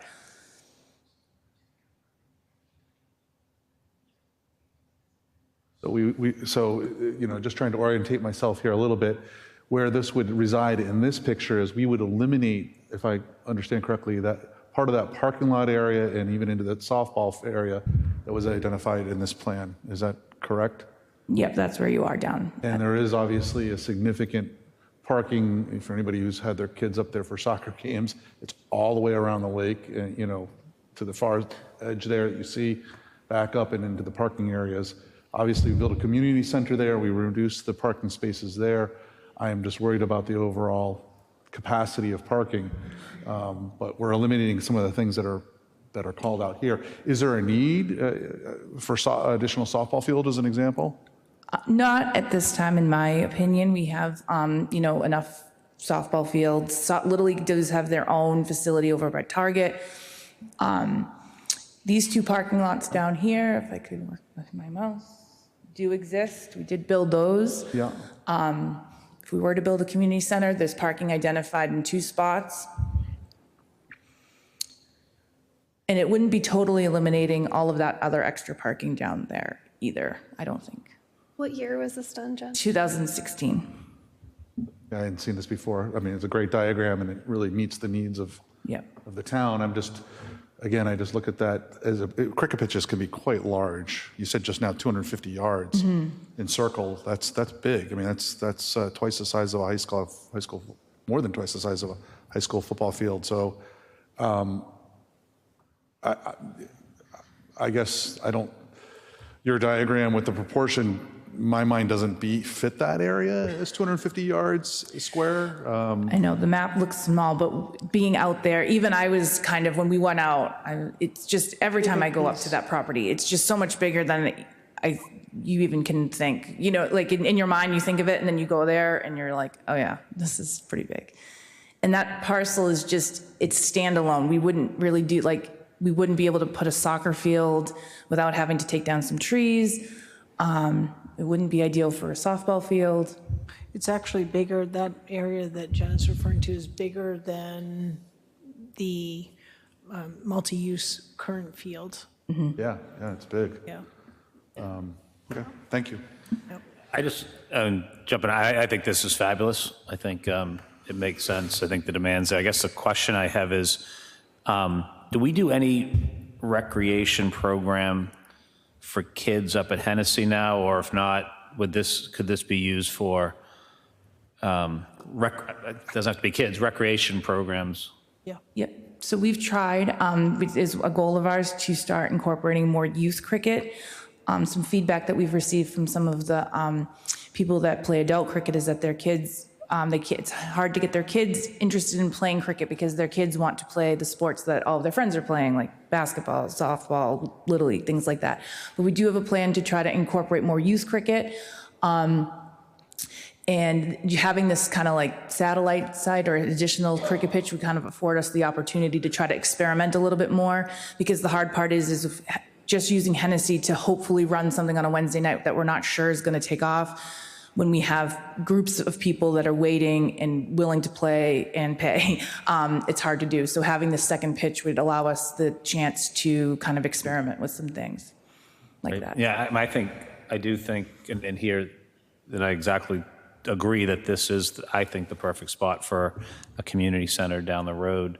But I think this spot, to me, feels like a great place for this and a use for that space. I believe we may have used some of that for kind of parking at certain times and whatever. So I'm fully supportive. I think it's great. And then just that you bring that up, if we did have a large event at the state hospital, again, like something resembling the 300th anniversary, you could still use that space for parking, because I mean, we were talking today at One Stop, you maybe cone off the concrete pad where the pitch is, but otherwise it's all still grass and could be used for parking. So you're not losing any of that space should we have another big event up there.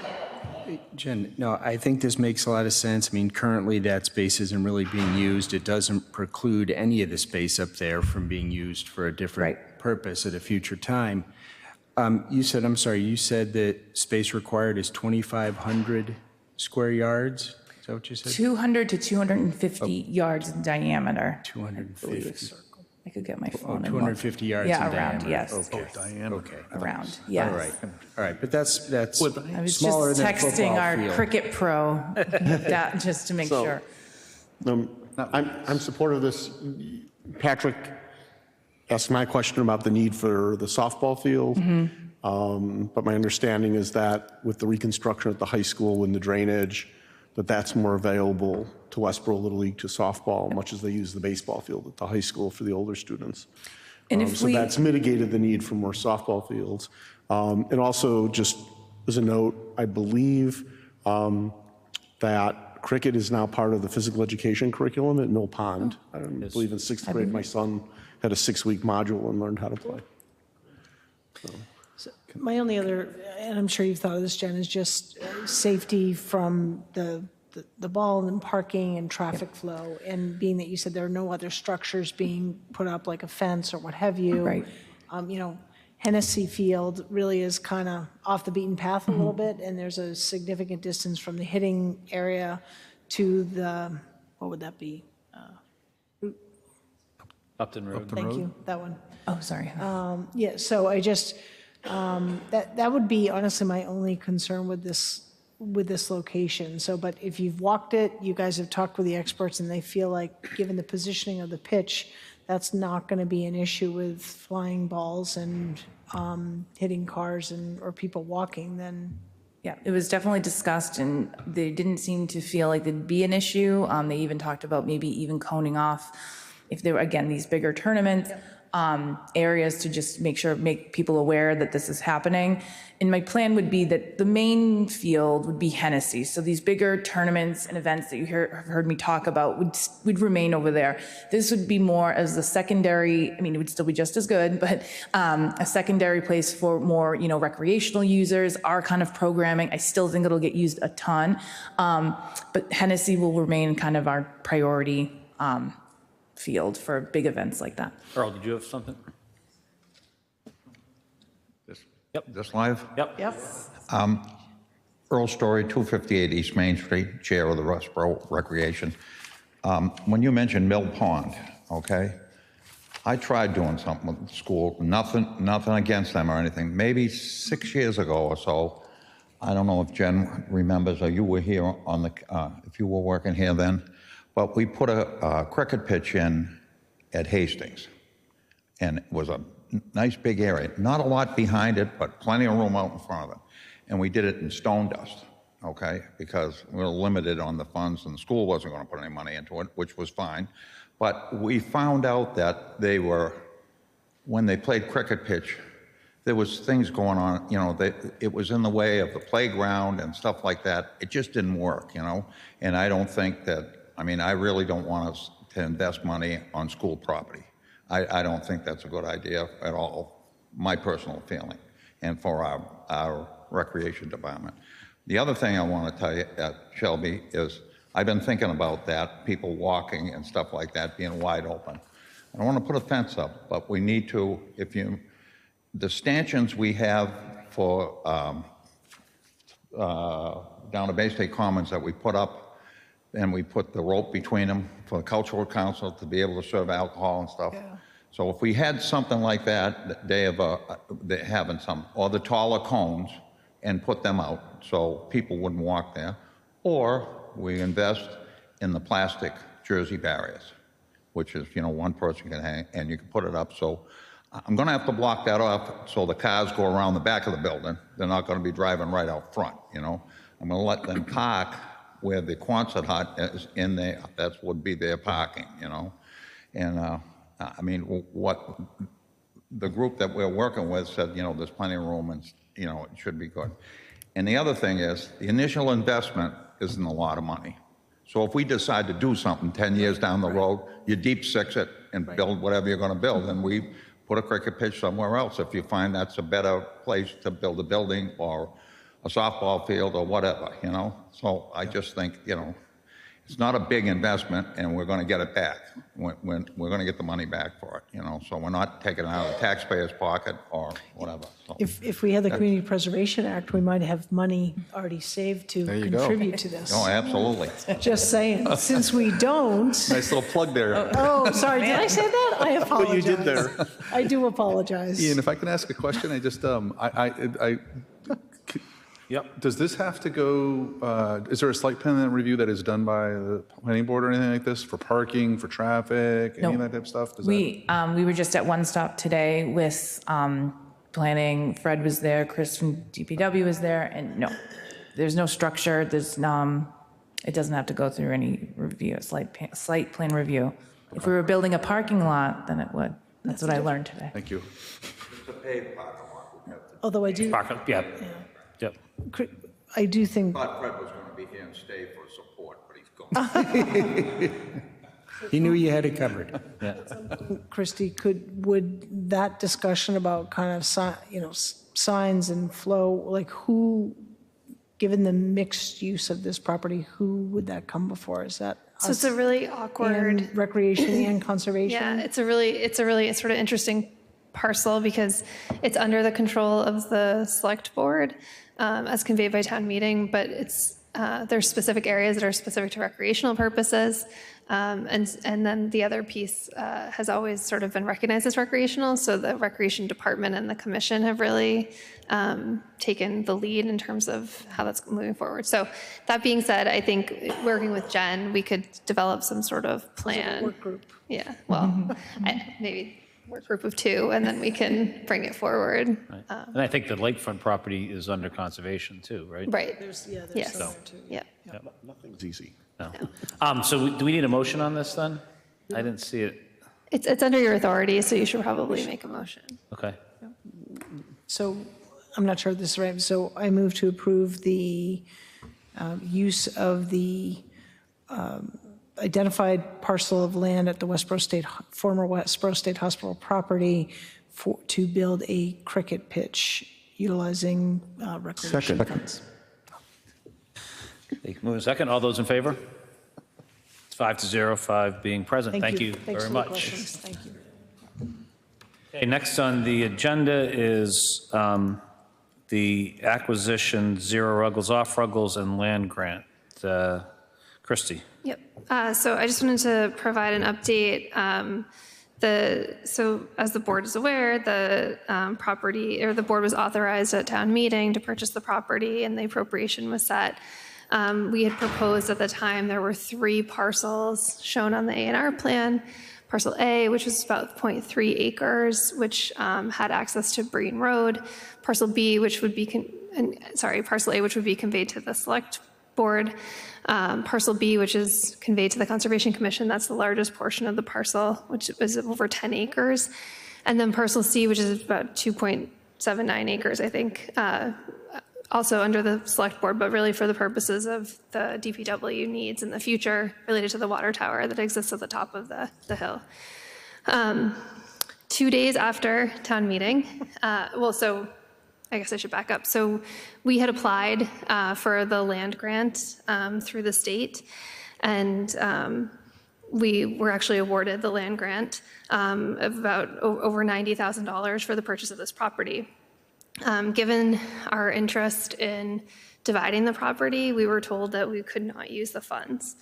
And so we went back and forth with the state, and we were told that any division of the property would make us ineligible for use of the grant. So the board did have a meeting, you had the discussion at the meeting, and we decided to move forward without the use of the land grant. 2 days after town meeting, we were given a unique opportunity to potentially have flexibility in relation to the land grant. And so what we were told was that if parcels A and B could be appraised, that they could adjust the amount of the land grant that had been awarded based on that 0.3 acres and the 10.27 acres. And so we did move forward with that appraisal.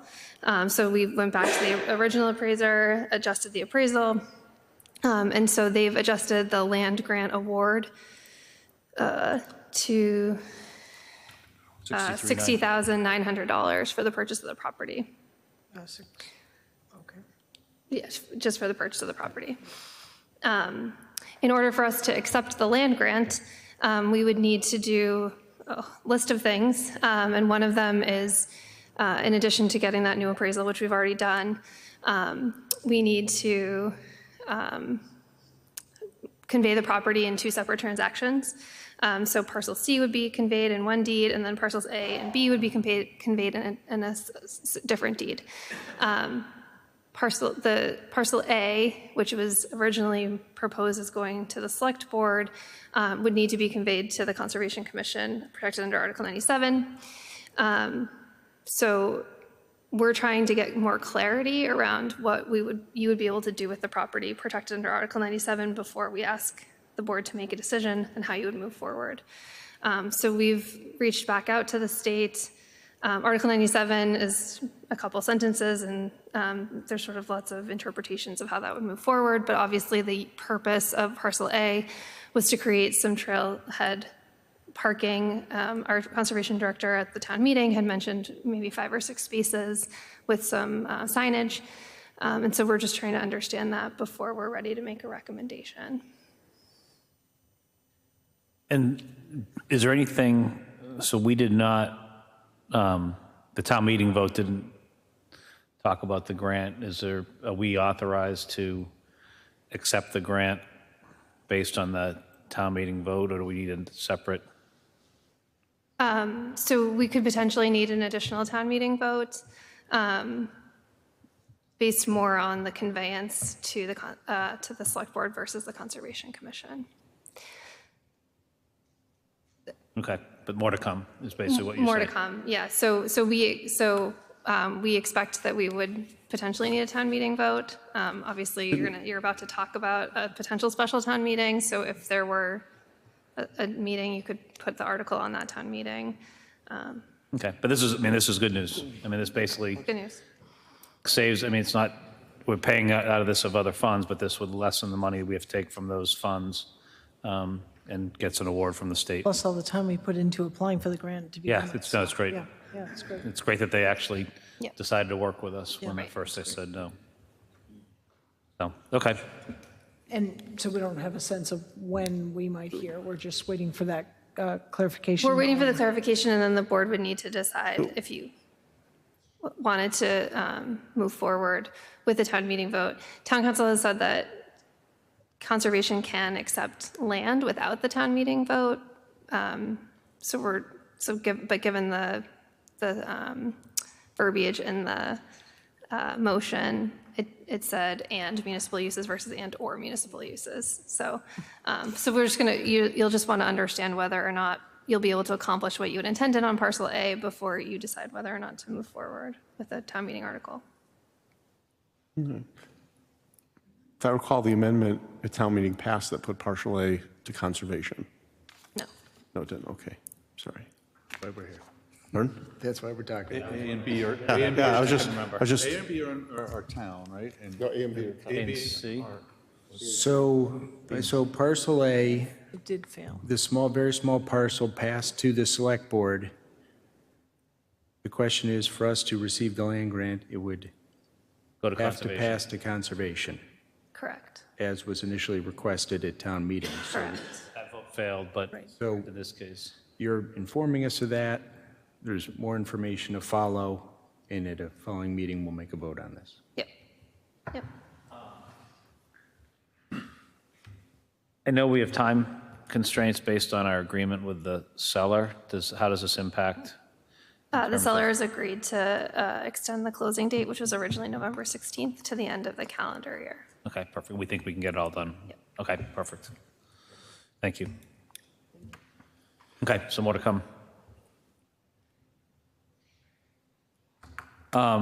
Next agenda item is special town meeting. Can public not comment on these things at this time? I don't know if there's anything to comment. Nothing's changed at this point than what the town meeting vote was. Okay. So because we did go back and look at the previous meetings on this topic, and in the previous meetings on this topic, the parcel discussion was not made public, and it wasn't discussed in the warrant.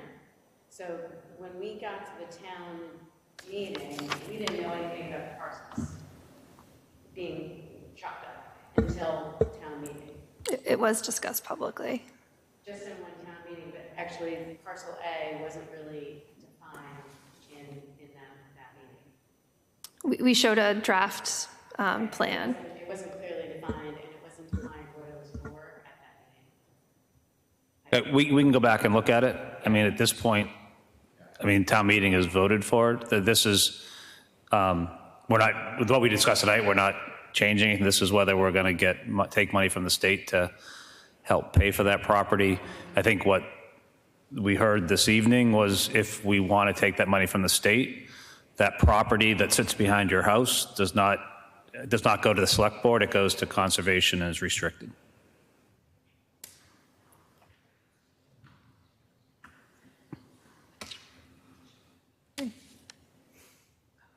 Okay, so special town meeting says closing of warrant, but I'm not sure that we have a warrant. Right, so this was put on the agenda in anticipation. There's been 2 public meetings where there's been discussion about a potential, not by this board, but where there's been discussion about a potential petition. So we'd put that on here in case we did receive the petition, but we have not received a petition. So you can pass over it. Pass over, I think okay. you were going to make some comments. Yeah, if I may. Sure. Yes, so I just, before we just kind of pass over and move on, I know there's been lots of discussion in the community about the library project, and that just for, I guess let me state the obvious, the special town meeting that is being discussed, if you will, or was listed on this agenda item was in anticipation of a petition that could come before the board to request a special town meeting. So we have received, some of you may have seen in the public, that lots of kind of discussion around town meeting vote is final, and we shouldn't, you know, the town shouldn't grant, or the select board shouldn't grant a special town meeting for a vote that just took place. So for the public's purpose, I just want to be clear that one, our town meeting form of government is an open town meeting. That is our legislative body. And when that body convenes, it must take action on the articles, including those that require appropriation or a borrowing authorization. So we did that. We had 2 nights of that, and I want to thank everyone that did attend. A special town meeting can be convened in 2 ways. This board can call a special town meeting, and we would review the warrants, and then we would vote to our support or what have you, place them on the warrant, close the warrant, et cetera. And not necessarily in that order, but that's the gist of it. The other way that a special town meeting can take place is by action of a citizen's petition. And a citizen's petition, if they achieve the required number of registered voters, which is 20% or 200, whichever is less, this board must receive that request. Obviously, it requires all those signatures to be validated, if you will, by our town clerk. And then we must hold that town meeting within 45 days. So at that point, this board isn't saying, yes, we want to, or no, we don't. Procedurally, we're really just, for lack of a better way to say it, rubber stamping it, saying the process was followed, the signatures were received. So I wanted to make that clear because I do anticipate, based on what I've heard in the community, that that petition will come forward, and this board will be in a position to have to receive that, assuming authorized signatures, and place it on a future special town meeting warrant. Yeah.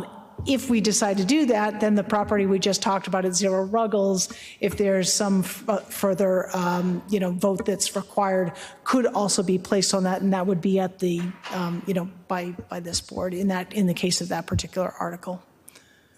Okay, thank you, Mr. Chair. No problem. And then just, I don't know if you said this, because I had inquiries, because I think there was some statements, or maybe statements, saying that there was a town bylaw about the special town meeting, but it's actually a state law. Yeah, so we're bound by state law. So right. Everything you quoted is absolutely correct, but that's a state law, not a town law, town bylaw, whatever. And for those that are still interested in this topic, it's Title 7, Chapter 39, Section 10 of Mass General Law.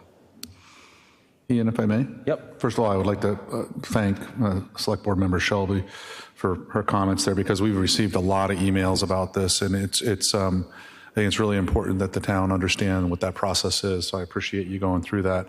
I do have one question, and I'm not sure if we can get an update on it now, or if it should hold until a future meeting, but we did petition the governor to potentially release additional ARPA funding to support the gap.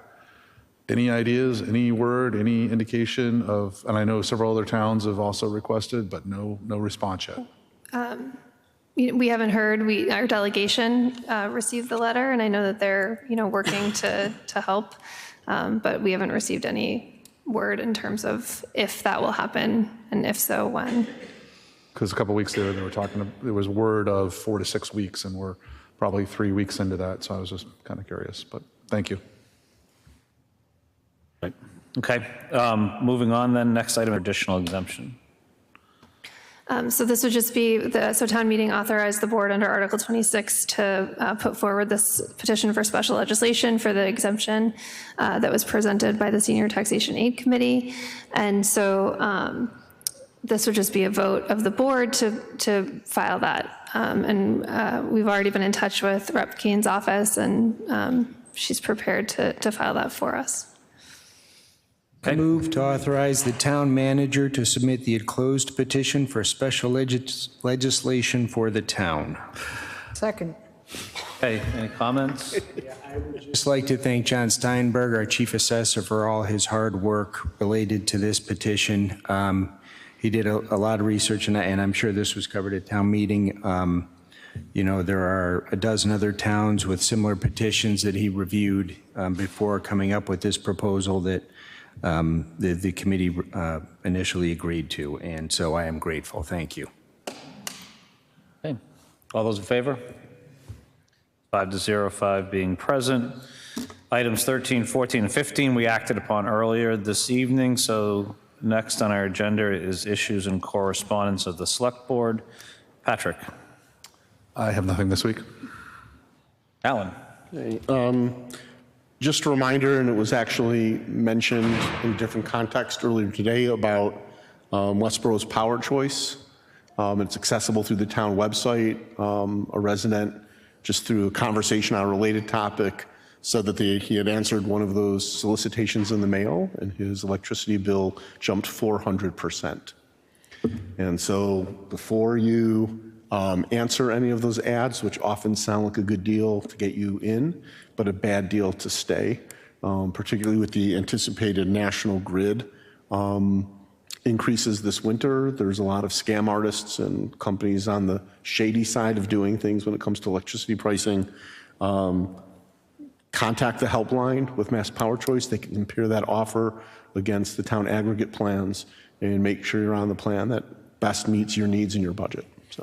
And I would add, if I may, to that, we recognized on one of our electric bills that there was a problem. Someone had signed up, and for a different deal, so to speak. And the Power Choice folks were extremely helpful explaining it and making that switch and explaining the time frame in which it would take and how the national grid bills would look, et cetera. So can't support that enough, particularly in this day and age of rising energy costs.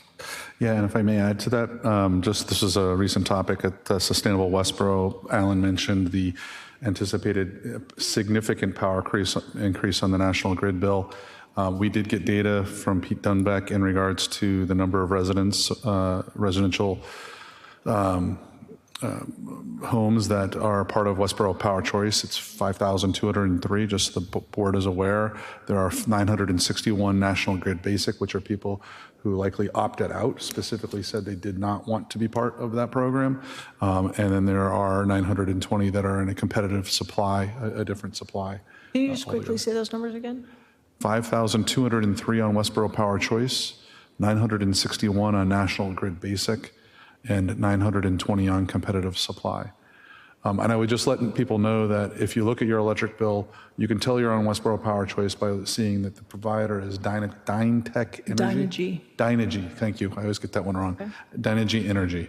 I recommend that people sign up for Power Choice, understanding what's happening with National Grid here soon. Great, thank you. Sean.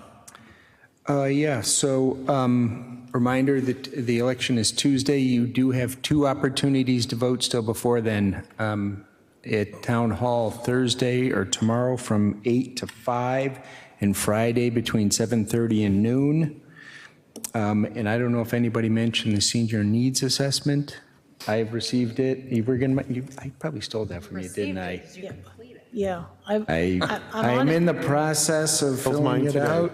Was that I've been spreading the word. Was that your queue up item? That's that. Yeah, sorry, I took that one. No, that's okay. So yes. Only a few of us on this board received it. We must be the old people. Well, you are. But yes. So thank you, Sean. So the senior needs assessment has gone out. You should have received a yellow postcard giving you a heads up. You would receive it in the mail. It went out to all individuals 55 plus in Westborough based on prior census. So if there are 2 people 55 plus, you would have received 2 of those. You can also complete it online, and if you go to the town's website, that red banner kind of right in the middle says Senior Needs Assessment Complete Online here. So if that's your preference, you can do that. If you are younger than 55 plus, anyone? Thank you. You can also complete the senior needs assessment online. So Patrick, we have to go and complete that assessment. So it is, good, thank you. So I would encourage as many residents as possible. Kim, what's the return rate UMass says generally? It's Typically 35%. Okay, so we're going to blow that number out. We want 50% response, at least by the community. I also want to take a moment on that note.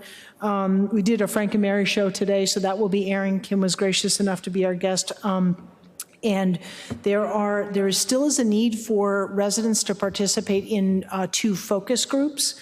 Those focus groups are for individuals who are caregivers. So we kind of want to hear your experience and participate in a group. And that information will supplement and support the assessment. And then, Kim, I believe the second one is just a general kind of over 55 group.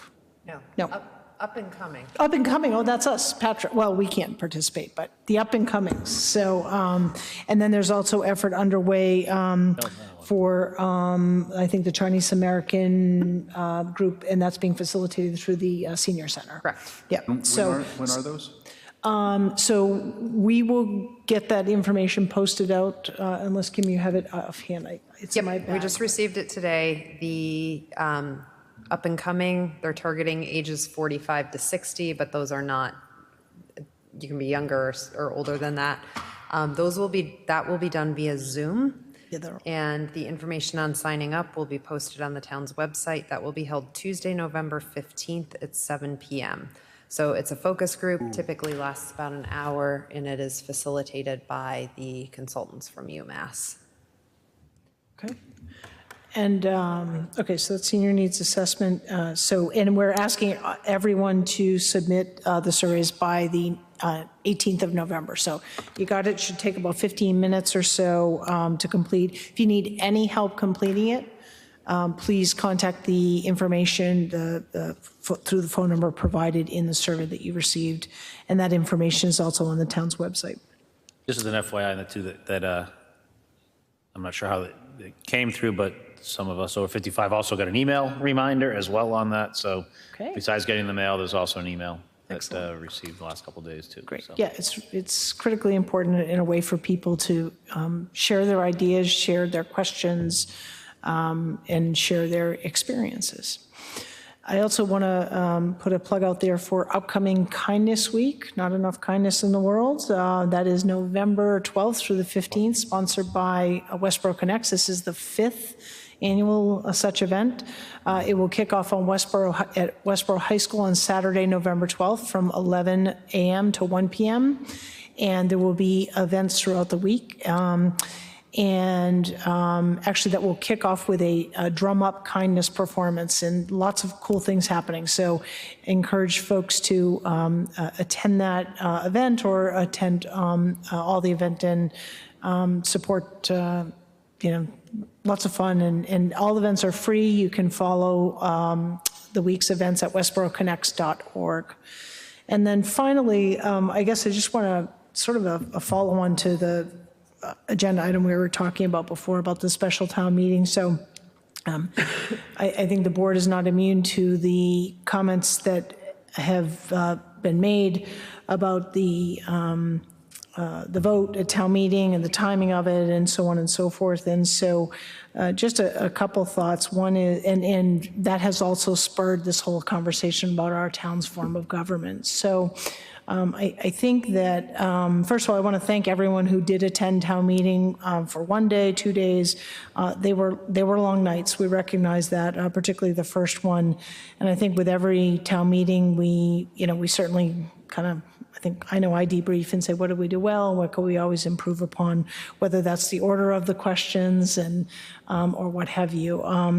But I think that this board may want to contemplate at some point the timing of a charter review. And, last time we were thinking about that was just before Christy became our town manager, and we intentionally put that on hold because of that process.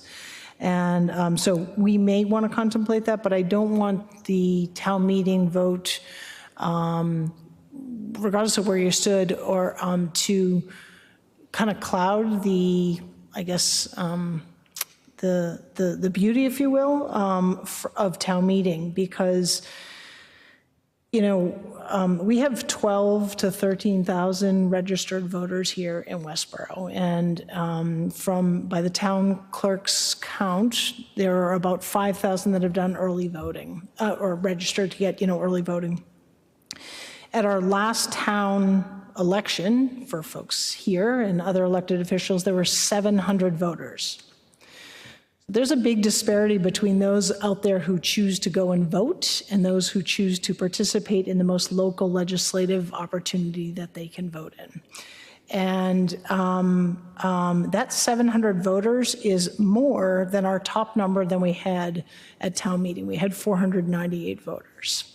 And that was the height of everyone that was attending. And that number, by the way, was sustained through Article 11. It wasn't like there were more people there and then they left. I'm not Article 11, Article 15. Thank you, before the library vote. So that was the highest number at the time of the library vote, and then there was understandably a bit of an exodus. So I understand there are folks that aren't fans of town meeting. It can be long, but I would caution us to kind of throw the baby out with the bathwater, as they say, because of kind of this one experience. I do think, though, that we may want to contemplate taking that charter review up again, specifically around our form of government. So I'm not asking that we do that, just to think about it.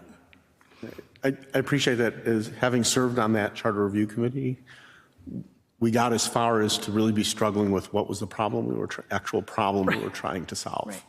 Right. Because all of the examples that had been given about where town meeting might be inefficient really had been or could be addressed procedurally in the operation of government. And so through that angle, I guess I would, in the past, we have looked at our bylaws around the structure of annual town meeting and special town meeting. A number of people have communicated to me is annual town meeting starts on Saturday, that makes it more accessible. Why wouldn't fall town, special town meeting do that as well? And so I think, I'm not saying that's the answer, sure, but before going in and saying, do we change our form of government? Totally. Are there procedural things that we could consider that address some of the concerns about it, timing and accessibility, and that for future conversation. So noted. Don't want to debate it because we're not supposed to debate this part. So I did hear that and heard that. So perfect.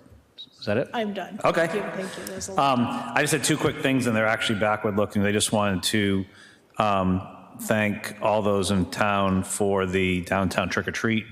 Again, I think another hugely successful year, and just the comments from the community, overwhelmingly appreciative of everything and how much fun it was, whether they did everything, parts of it, et cetera. It's just awesome. Appreciate the work that was done by folks in town. I want to know who dressed up, because I dressed up. There. I don't dress up. I didn't see you. Second is just want to say thank you to everyone who came out last night for the Westborough Good Scout dinner to recognize two tremendous community servants. Amber Bach and Karen Henderson. It was just a wonderful night of kind of celebration, just a great event. I think we had over 175 people there, so it's just really nice to see that, and for another event for the community to come together. So I know a bunch of us were there, but thank you for that. And I'm going to turn to Sean for one last thing that he wants to bring up too. Sorry. Thank you. November 11th is Veterans Day. We will be celebrating it. It is a town holiday, but there are events planned, and you can find out about them on the town website. And looking forward to being there myself. It is a wonderful day, and I would encourage residents to track us down out and about in town. Thank you. And Shelby reminded me of one other thing. On November 15th at 6 o'clock, we're having our first master plan meeting here at the Forbes building in the main hall here. So that's exciting that's finally starting up. Perfect. Great. Sean, do you have a motion? Yes. Thank you, Westborough TV. Yes, thank you. Yes, thank you. That's not the motion. So moved. Suggest we move to executive session under Mass General Law, Chapter 30A, Section 21A2, to conduct strategy sessions in preparation for negotiations with non-union personnel, Steve Doucette. Under Mass General Law, Chapter 30A, Section 21A3, to discuss strategy with respect to collective bargaining with the following unions, clerical and DPW. Under Mass General Law, Chapter 30A, Section 21A3, with respect to litigation regarding residences of Westborough Station, Northland TPLP LLC at 100 Charlestown Meadows Drive, enforcement of affordable housing. And under Mass General Law, Chapter 30A, Section 21A7, to act under the authority of the Select Board to approve executive session minutes of October 11th, 2022. I declare that an open meeting would have a detrimental effect on the board's bargaining position. The board will not be reconvening in open session at the conclusion of executive session. Do I have a second for the motion? Second. Roll call vote. Welch, yes. Edinburgh, yes. Johnson, yes. Keough, yes. Marshall, yes. We are in executive session.